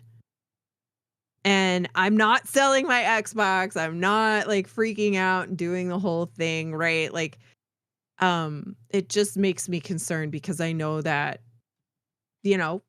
just every department of Microsoft, right, has quotas and criterias to meet, and it's drawn a lot of attention. The ABK deal has drawn a lot of attention, and now what does that change internally in the company? So that's my point. I really do think we all need to just wait and chill out, right? Like, don't get your And see what feelings too happens. hard. Yeah. It's fine. Something is going to be fine. We will all play games in the future, no matter what that looks like, right? It just, we've all invested a lot of money and time and have things that we've bought through Xbox that we hope that we will be able to continue to use. And Yeah, Right. it's again, passion too. It's passion, right. And you Which is should why I won't be- never attack anyone. It is video games, and nobody else here in this space, in this console space, has any influence over these decisions or was the one to do these things, right? Like, you should never attack anyone else. Please don't abuse anyone else. This is ridiculous. It is not that serious. Yeah. And that's what bugs me the most about what's happening. Yeah. There's a reality to this, and unfortunately, you're right. There's an up and a downside to Xbox being, underneath Microsoft, or being the creation of Microsoft, because for the longest time, investors were always wanting Microsoft to get out of the gaming business, right? And I'm glad that they've had people inside the company to push against that to keep Xbox around and hopefully thriving. But they do have to answer to those investors more so than probably, like Sony. That's their bread and butter. So Nintendo, that's their bread and butter. Whereas like Xbox has this thing with Microsoft looming over, saying we need to make sure that investors understand why we put roughly $100 billion into gaming over the last few years. So there's that fear to kind of make you understand why all these things are being considered, are on the table, and we don't know exactly what the plans are. I'm not going to blame anyone for being passionate about this, because we all have a stake in the game when it comes to like your digital libraries, and if you're a fan of the ecosystem. So I completely get that. But what I've been let down to see is to see, like, within the community, if you follow, a bunch of people who have kind of been turning against each other because of stuff that's been unconfirmed. Like, Right. if it's confirmed and we hear this next week, and then you want to go rage on Twitter, that's your prerogative. But it's games at the end of the day. And right now, Xbox hasn't officially said anything. So I'm going to wait and see before I get to that particular, It's not just that, right? Like, so especially in my case, obviously, like I said, I've had a busy week. And so the time I've got to sort of respond to this, I really have the time the last week to sort of type out long, detailed tweets of my thoughts. So videos for me were just a way to sort of get my thoughts sort of laid out. I got a lot of shit. I got a lot of flack for that, right? People saying, fanboys, blah, blah, blah, blah, blah. But what they don't seem to understand is, and sure, depends on how you define what a fanboy is. I define a fanboy as someone who cannot criticize the brand that they enjoy playing on, or are with the team that they're with. That to me is a fanboy, or a one-eyed supporter. I'm not that, but I do have an investment in this ecosystem. And so when something like this happens, I've got every right to be concerned. And that's what you saw, was concern.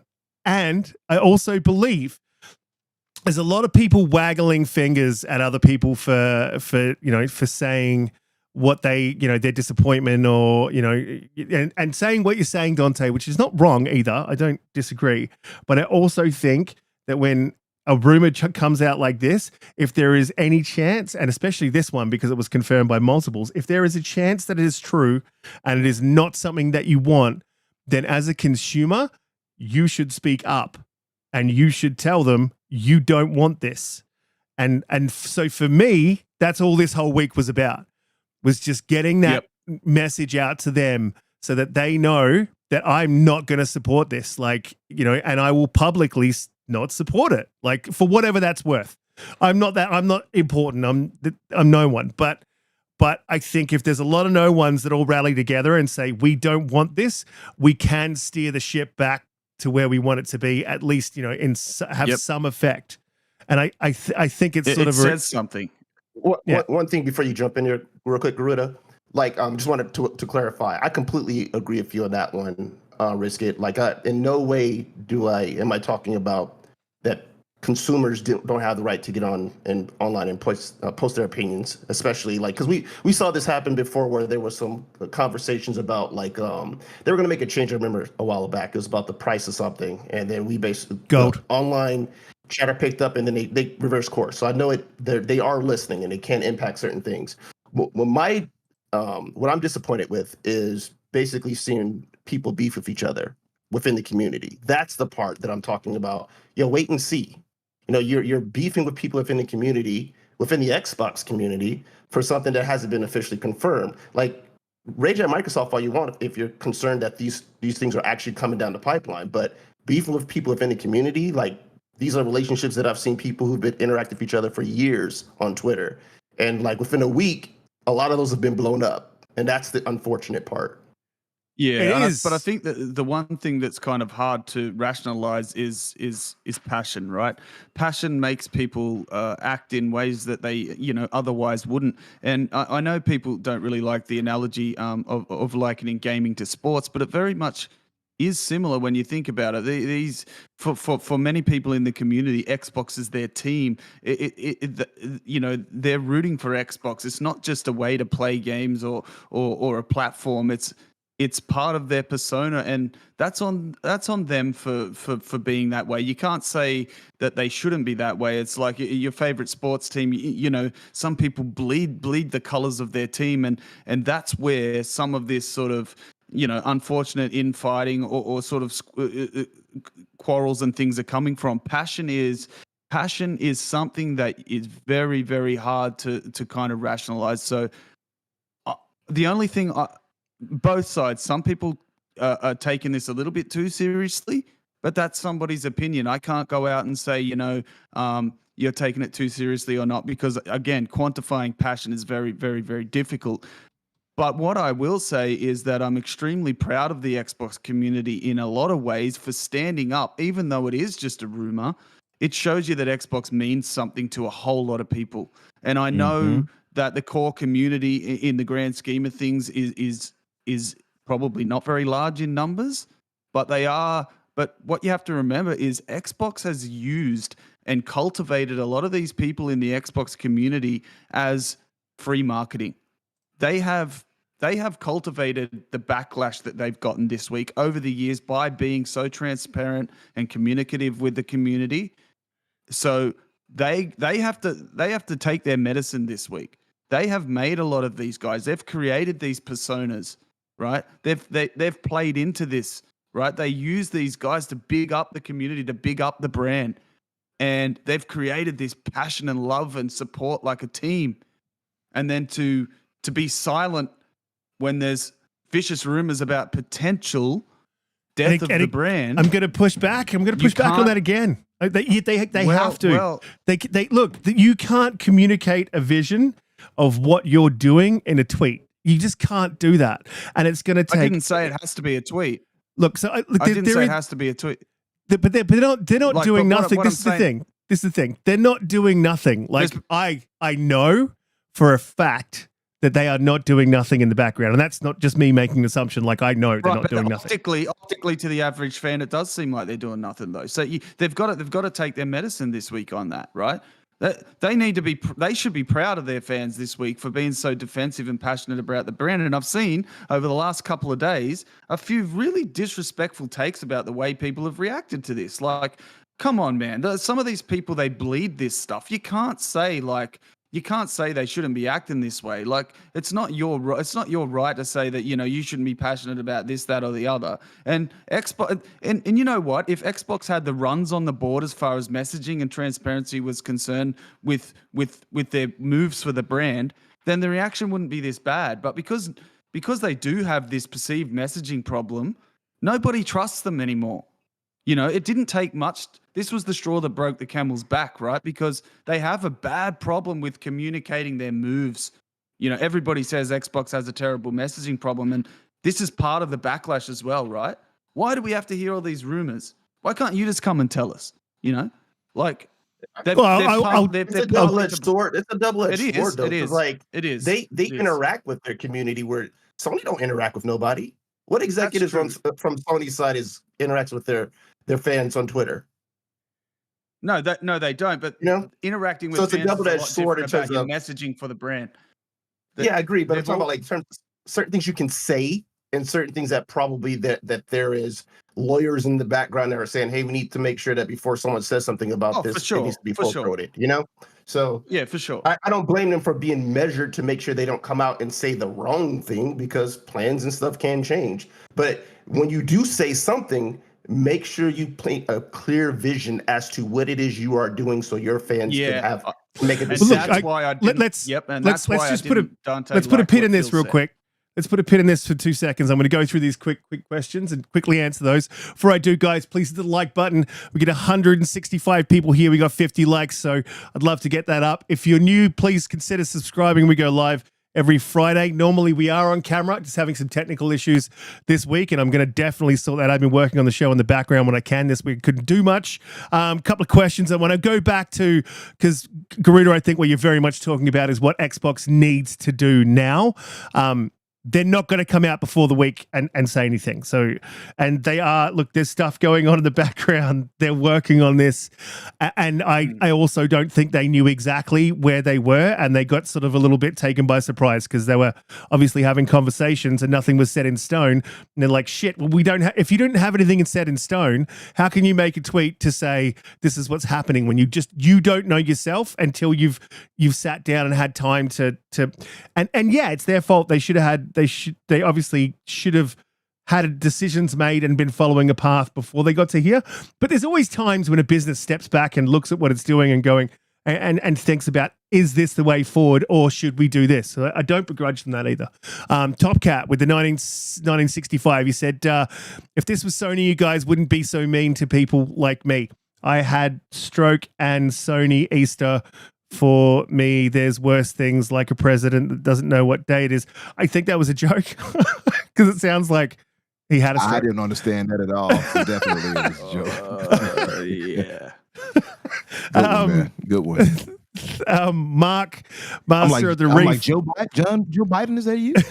That dude doesn't know what day it is. Like he literally doesn't know like what Democrat and Republican colors are. But anyway, Mark, Master of the Reef, said, I asked a question, how do you keep your competition honest when Microsoft is the one that needs more help with their business practices? Yeah, I don't know, man. What that means, to be honest. Like, how do you keep it honest? You have a competition in the market, so losing Xbox or Xbox doing this with exclusive is not going to accelerate competition. In fact, it will do the opposite. Majay with the $2 super chat did not say anything. So Majay, if you couldn't type in or you wanted to say something, drop question in front of it. It'll highlight it to me and we'll say it. So look, Umbra, I want to go to you because we haven't heard much from you for a little while. So what does Xbox need to do now? And I mean, like on Monday going forward, what do they need to do? Like what that listen, their marketing and their messaging is terrible. The silence has been deafening and damaging. So, and I can agree with that. I understand the reasons why.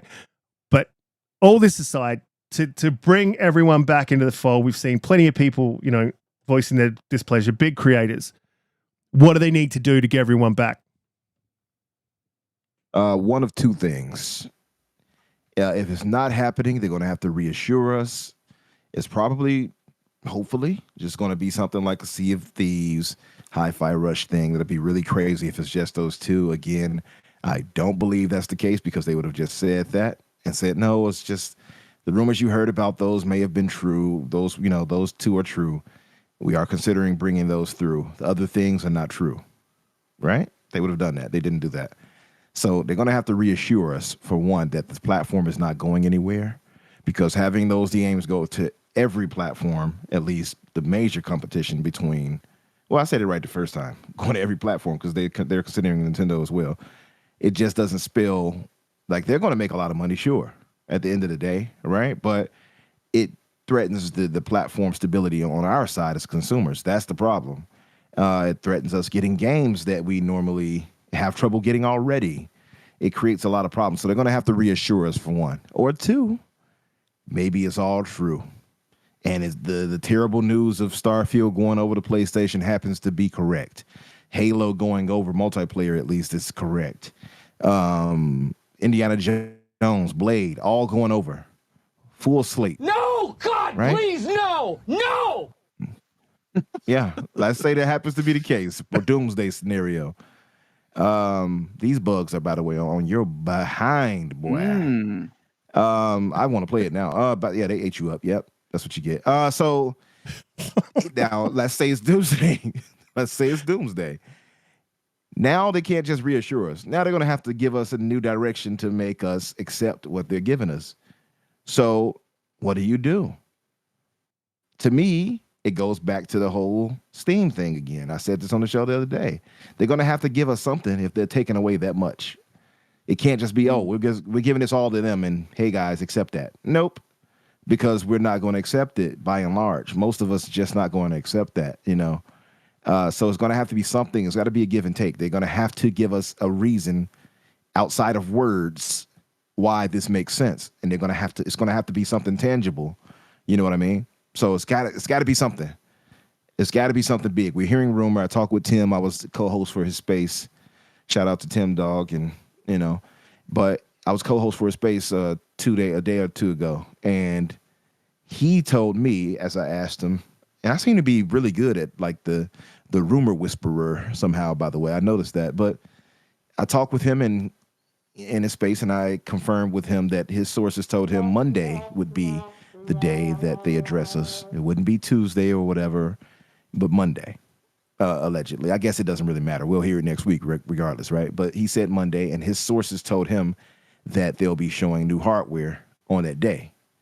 So that's one of the ways. They're going to have to show us this new hardware, show us why, like, hey, this is the new thing or new things, if indeed is a handheld, that you all have to look forward to in 2026. He also confirmed that they're aiming for 2026. You can show us you could even show us a controller. Like, I think everyone show wants us the controller. Absolutely. Show us all of that.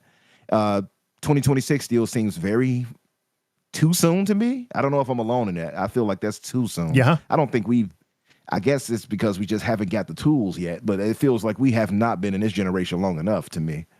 Mm-hmm. Yeah, seems like I don't know. But doesn't it feel like this feels like a half-ass? This generation's like played out. It feels like a half-ass gen to me. Yeah. Yeah, it does. Feels like a shit gen. Yeah. Well, it's been a decent gen as far as games here and there, right? Games, yeah, absolutely. I'll give you that. But I haven't seen anything that I expected to see from this bespoke hardware and some of these built-in software tools and stuff like that. We didn't see that. We're not going to see that. But you're a PC shield, so you know.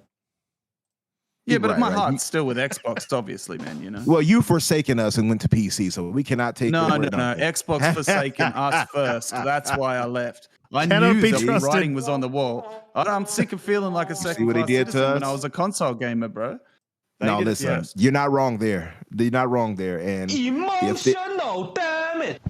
Yes. That's very apt. Yes, I am emotionally damaged. Timely. And my thing is this, it's like, you're not wrong there, right? Like, we've talked about that before, all of us, about how they've made us feel. If this is true, you know, just floating it out there, that like, if the case is that it does happen, I mean, that's not going to take that feeling away. It's going to amplify it and make it worse. So they're going to have to give us something. As Denzel said, I'm leaving here with something. They're going to have to give us something to make this palatable, right? And the only way I can see that happening outside of showing us the hardware is giving us something major that makes it acceptable. Like, yeah, well, you get this because of that. And the only thing that makes sense. It better be good, Umbra. It better be good, man. It's got to be. If they're doing that, it's got to be good. Because, oh, man, if they thought this week right here was terrible, oh, man, if they confirm that and it actually happens and they don't have a viable, tangible thing for us as kind of a reward for this happening in a way, man, that's going to be many more Tim Dogs out there reaction-wise. I'll say that. Well, I mean, the Tim Dog reaction was quite a thing. I do want to talk about that because I got a lot of love for Tim. Like Tim is just a very Good good brother. man. Like he is just He a is a good good dude. brother. Yep. And people don't know, like you see him on Twitter or whatever, and then you hear him in podcasts, but he is just a really good guy and pretty disappointed at Grub, just off the side note, disappointed at Grub. Yeah, He that's is. what what I Grub was said. alluding to earlier, Riskit, when Yeah. I said I'm disappointed with some things I've heard. He's- It's exactly what I was fucking talking about, bro. I did not He's, like that. That was disgraceful. Yeah. He's very agreed. genuine. That's the thing I like about Tim Dog. And I had a situation that happened to me, just to shed a bit of light on it, where I was lied on, right? And it was heavy on me. I even considered leaving Twitter and just like leaving the podcasting, all that type of stuff. You remember Risk. Mhm. And Tim was one of the people that reached out to me. Tim didn't know me that well yet. I hadn't appeared on RDX at that point. I had, just talked with him here and there, been in spaces with him, etc., and communicated with him behind the scenes. But this brother reached out to me as if he really knew me like that and said, hey, keep your head up, sorry that happened to you. You're going to make it through that, basically, encourage me. He didn't have to do that. So I say that to say, like, I think even despite his reaction here about what he feels is wrong, and I don't think that's wrong for him to voice his displeasure if he feels it's wrong. Now, people can say how he's going about it, sure, but I think it's not wrong for him to voice his displeasure if he feels it's wrong. But as far as a person, Tim Dog is as genuine as anybody I've met in the community. And I stand by that. Yeah. Yeah, no, 100%. I think I agree with you.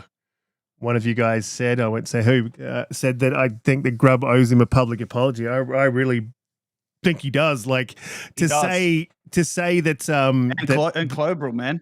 Yeah, and Clobril. Yeah, agreed. And Clobril's never been Tim Dog does like get involved in the console war stuff, and that's fine if you don't like that sort of stuff. Like you can unfollow people, but then to publicly what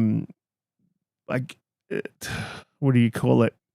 Asperge? That's not the word. I can't think of the word, but to publicly shit on them is not cool. Anyway, going off track, come Disparage. disparage. Coming on.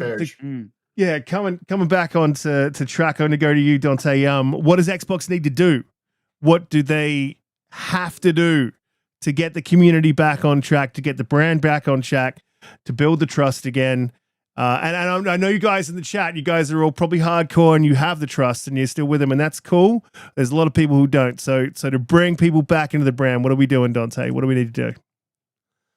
In terms of bringing people back into the brand, I haven't left, but in terms of, I think if you're trying to assure your fan base, you need to set a clear present vision, or a clear vision as to what your goal is in terms of what it is you're going to be doing, what's happening with certain games, what's your view on exclusivity.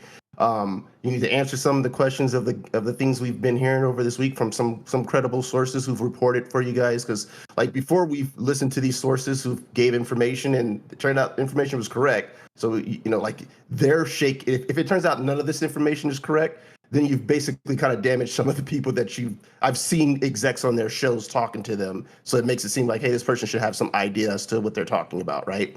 So you paint a clear vision as to what exactly Xbox's strategy is, how they're going to handle hardware going forward, and how they're going to handle exclusivity of some of their games going forward. You need to let your fans know exactly what to expect, because it is an investment, man. Like my whole library is digital. I've owned every Xbox since the OG Xbox One.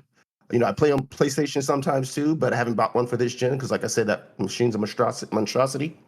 But I play on PC sometimes, but Xbox is my main, right? So I'm invested inside of the ecosystem, and I need to basically be reassured as to should I stay invested in the ecosystem. That's what I need to know, and so you need to come out and lay it out in front of us, so that way I know, hey, what games? This is not from a gatekeeping perspective, and I want to be clear with that.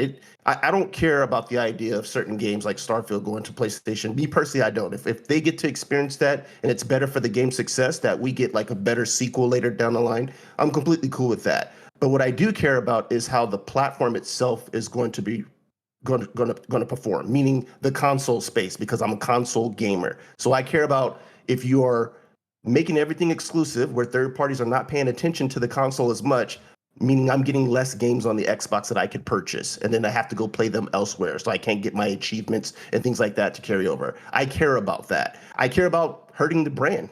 Like that's something that's important. Like that goes without saying. The way the media treats Xbox is simply because they've been the punching bag for the last decade or last 7 years at least. So if you hurt the brand with which, if you make a move that's really, really drastic, you kind of signal to everyone else that like, hey, we don't believe enough in the brand and what our current strategy has been, so we're kind of doing a pivot. So if you want to, if you're correcting course to me, is you bring everybody back and you sit there and you say, hey, any games that are going to go onto another platform are going to be specifically case by case, but for the most part, these games are going to be exclusive because we care about the brand of Xbox, and we care about your investment in the platform. And if you're doing something different, if you're putting a lot of games on other platforms, then you need to let us know, well, what's going to happen with hardware. Are you getting out of that space? Should I be looking forward to that? Like, is this the last Xbox? I need to know that. Do you think do they need to show you the hardware for you to? I don't need to see it. I mean, I think Jez said last week that he heard that like the next Xbox console plans have been greenlit in terms of like it's in development, which I think they've probably been looking at stuff for a while. But he's heard that it was actually something that's in planning. It's going on. So I don't need to actually see something. It'll be nice if we could have seen like that controller that we saw like some leaks of, if that was going to be something that was going to happen. I heard that the kind of like the refresh of the digital only probably is not going to happen.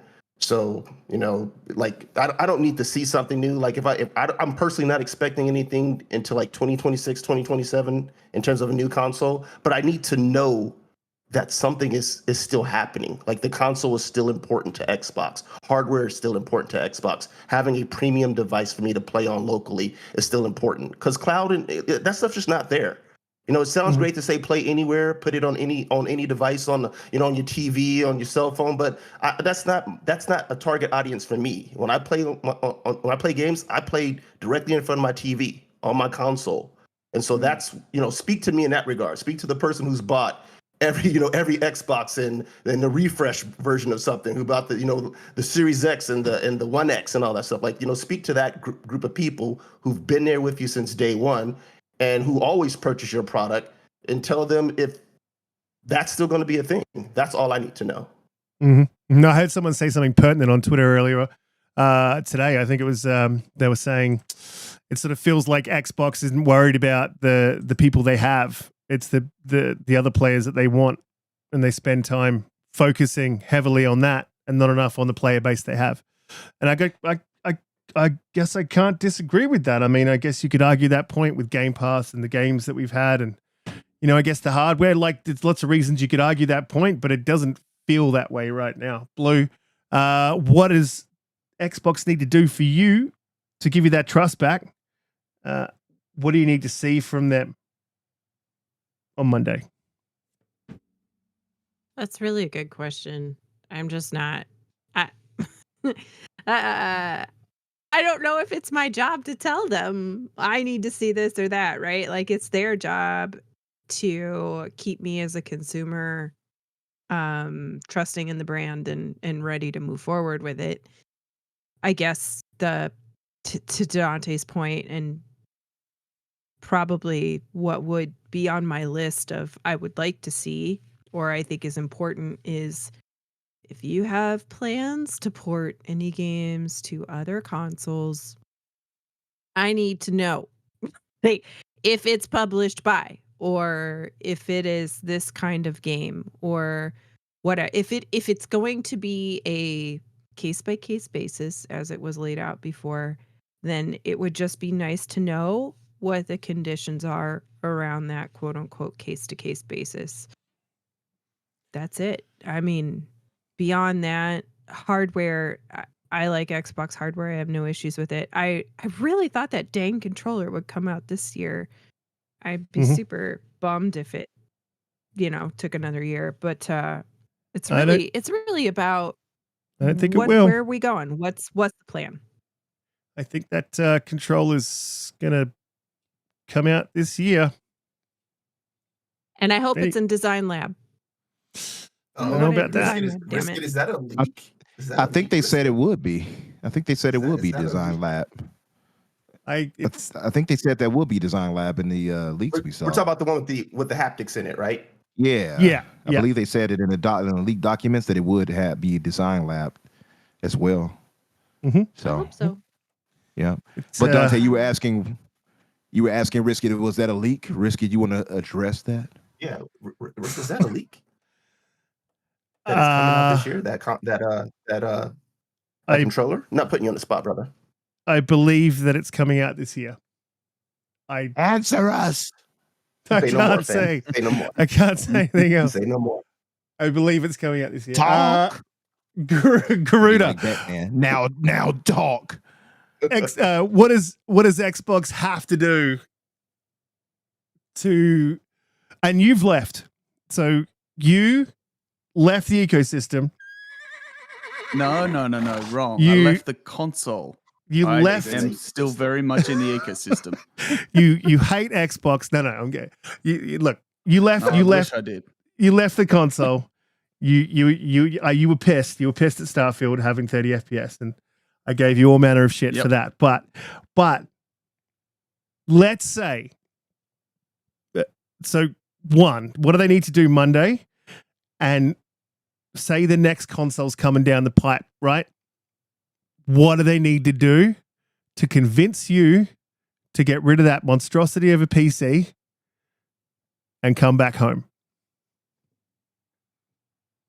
Oh, that question in particular is one that, okay, there's only one way that they could ever make me leave PC after having seen how amazing it really is, because it's an open platform. There's just so many reasons why: the power, the value, the games are cheap, the flexibility, the mods, everything is it makes me wonder why I didn't do it years ago. However, the only thing that could make me personally ditch it and go back to Xbox hardware is if Microsoft makes Xbox branded PC architecture and hardware.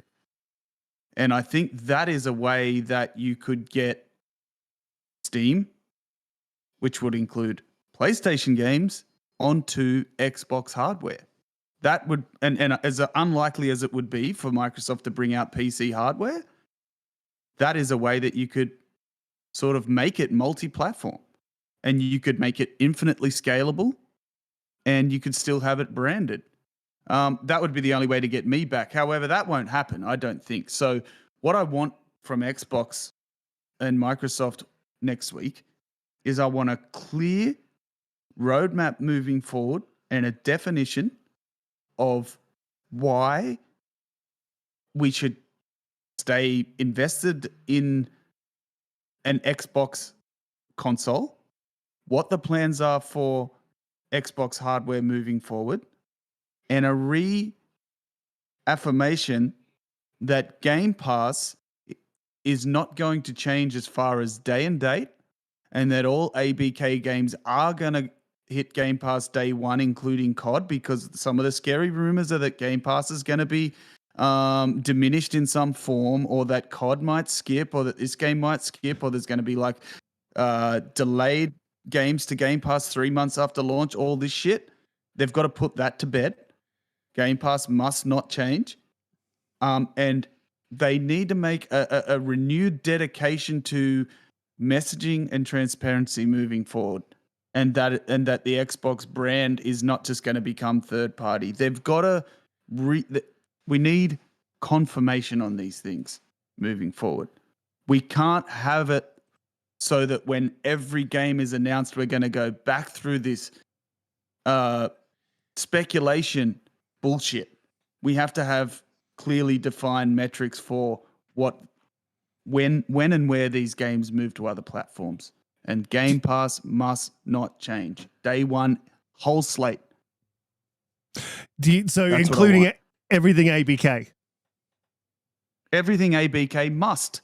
What was the point in us being excited for Xbox buying ABK if we're not going to get Diablo 4, the Call of Duty's day one, and all this kind of stuff? When they have the capacity to put it, if it would go against every single thing that they've said in the past 3 or 4 or 5 years, if they don't put these games into Game Pass day one, they're all talking about growing Game Pass and the platform of Xbox essentially being Game Pass, and you're not putting your biggest draw cards in there day and date, and then you're going to come back and complain about why your subscription numbers are not growing?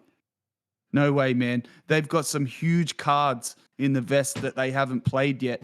They've got to at least give it an opportunity. This year, they can put Call of Duty and the whole ABK slate in there, and they can do a trial run to see if it works. Watch it grow.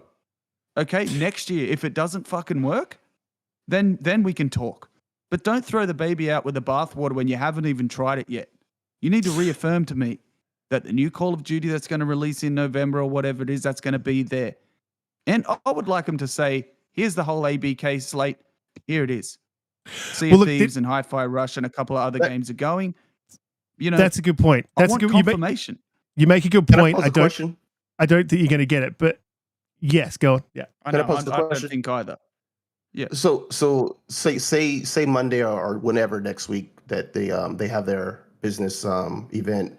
So say we get a roadmap of these games making it to Game Pass, but say there's a price increase. What's the price that you're willing to pay, or what's the price you're not willing to go over for Game Pass? It depends on what they're going to put in there. I think right? they'll add a tier system. I said this the other day, by the way. Oh, Yeah. I just thought about one thing I forgot to mention. I floated this idea, many poo-pooed it away. I still think it could be a thing. I would hope it's the thing if it's what we're hearing is true. Maybe they've reached an accord with PlayStation and Nintendo and are going to have Game Pass on those platforms. So maybe what we're hearing is true, but only because those things will be in Game Pass on that platform. Yes, And not all the games, but curated games. Curated only, please. I don't think that's I don't think that's a thing. I don't think it's gonna happen.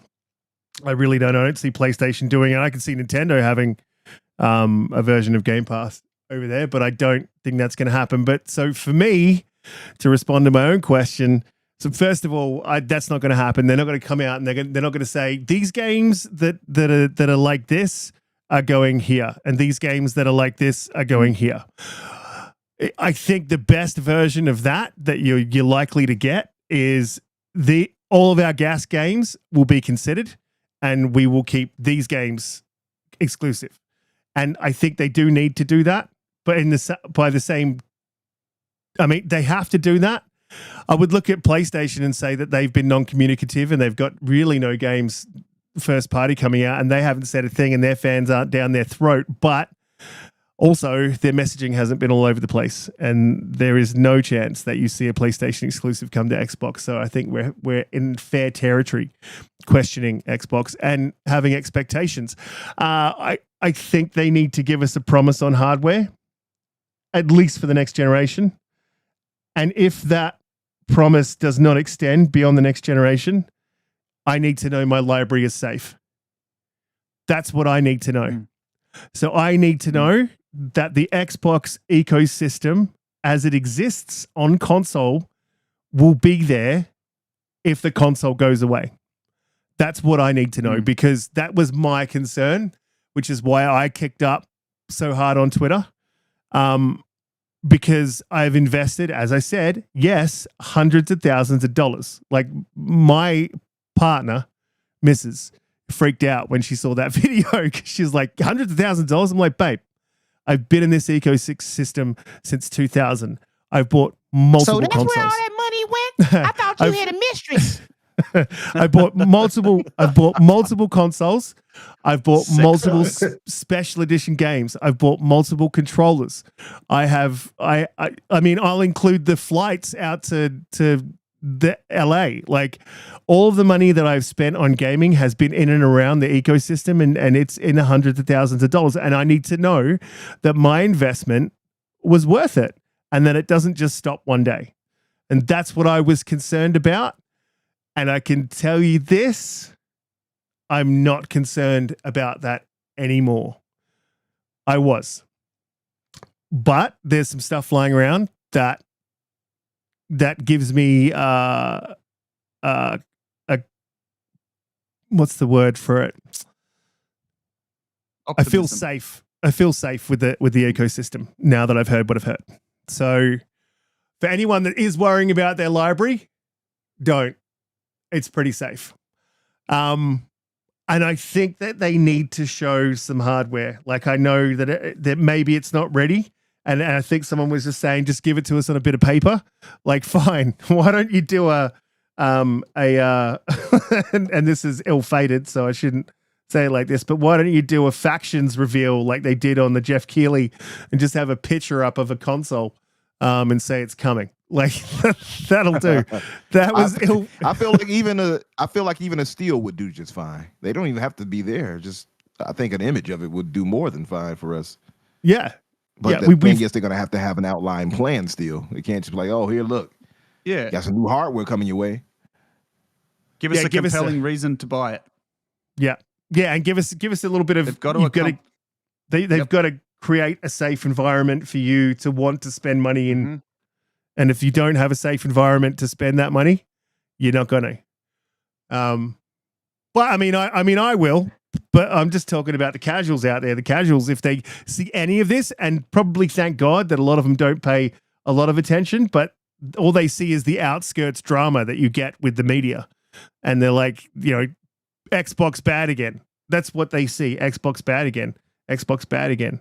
They've got to stop this narrative from coming up again and again and again. One thing you guys didn't point out, and I want to ask, and we got to wrap soon, but want to ask, like, should they stop communicating with the community in the way that they do? No.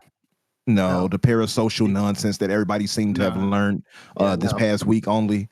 Like, by the way, I'm so sick of that. Everybody just heard the word from Colin and just ran with it. Oh, parasocial. Yeah, see the parasocial. Yep, these parasocial influencers. When people try to sound smart. He's a one person who should not be delivering that message.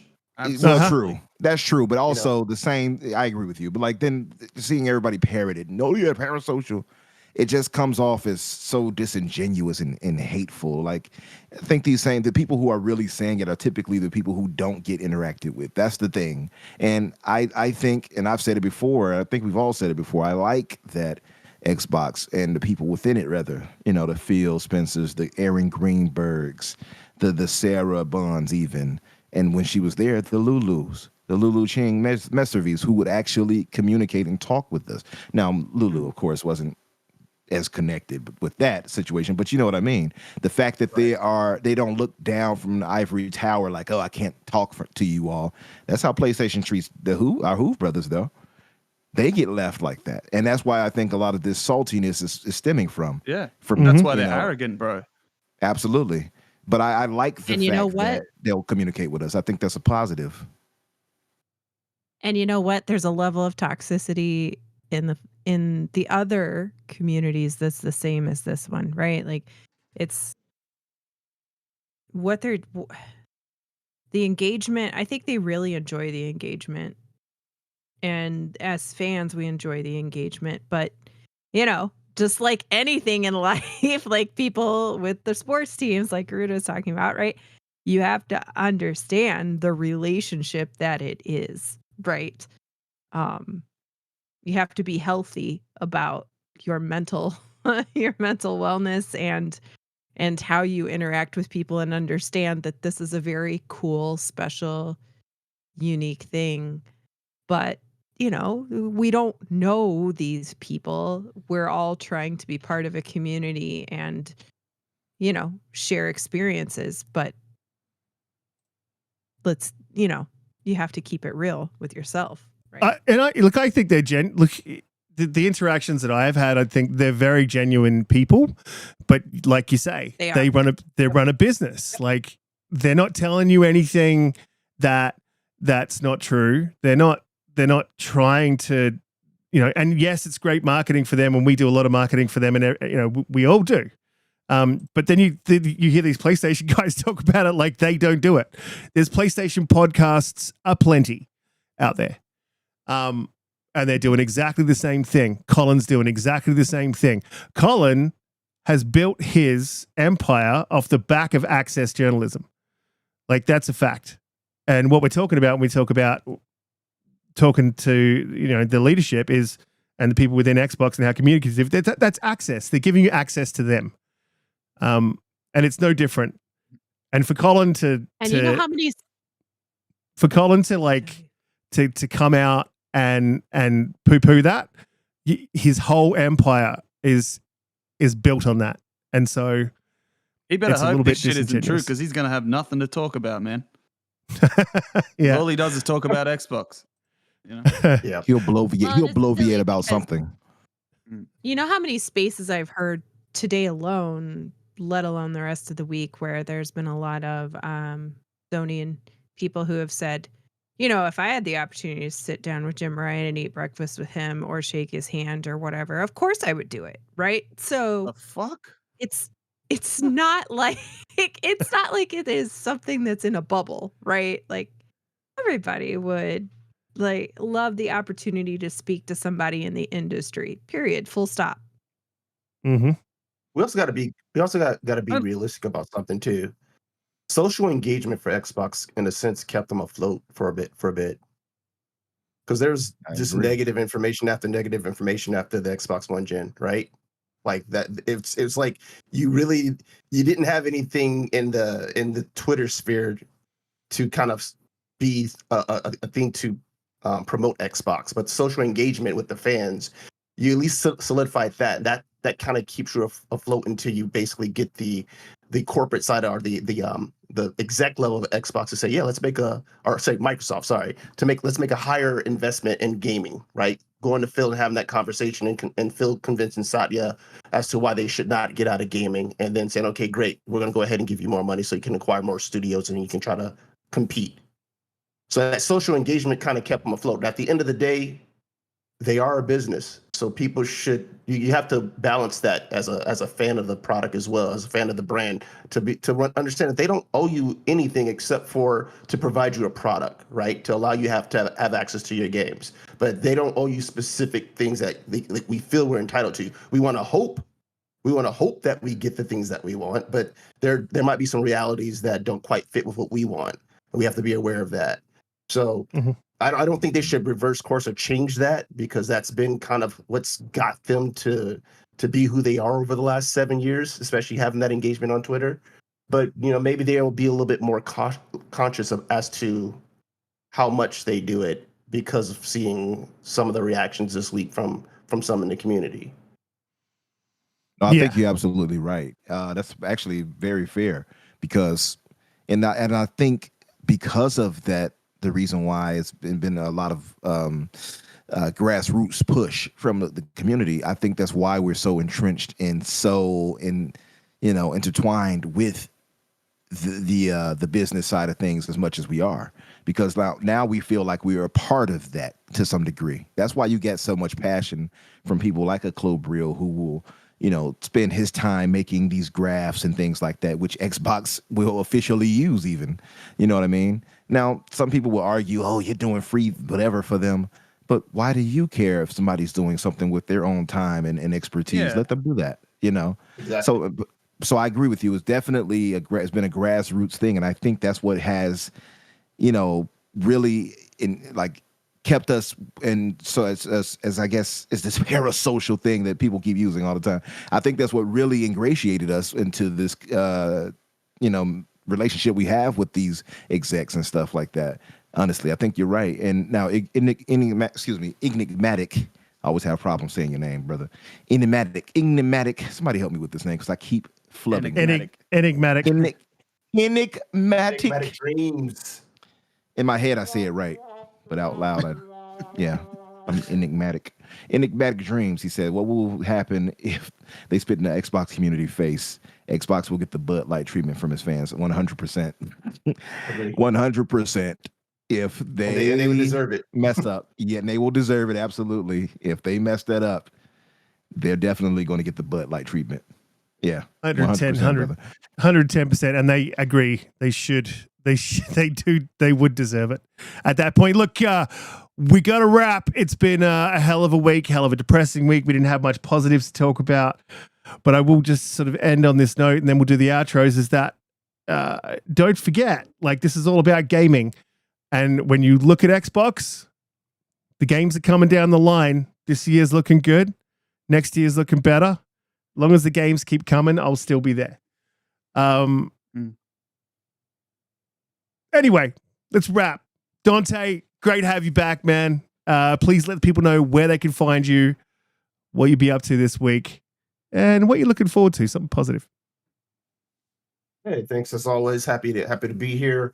You can find me on Twitter, Donte J Moody. Also on Xbox, Spriggan113 on Xbox, and also on PlayStation. I also run a separate podcast that covers movies called the Boozy Box Office Podcast, which is, you can find it on Spotify if you guys like medium dives into movies, spoiler field reviews. So we cover old topics, old movies, old classics, and also new stuff. So kind of mix it up, and we have a themed drink to each particular one based on what the movie's about. So if you're into that type of stuff, you can check us out there. Something I'm looking forward to. Hopefully, I'm looking forward to a better week for Xbox next week, and something to make us as fans feel confident about the brand. That's what I'm looking forward to. Outside of that, I'm looking forward to doing some more gaming. I just completed Baldur's Gate 3, so now I got to figure out what my next little adventure is going to be. I just put about 150 hours into Baldur's Gate 3, and that was an incredible experience. So now I'm on to whatever my next adventure is.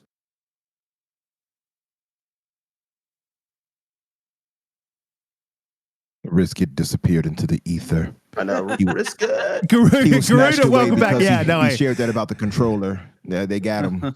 Ladies and gentlemen, they got him. Oh.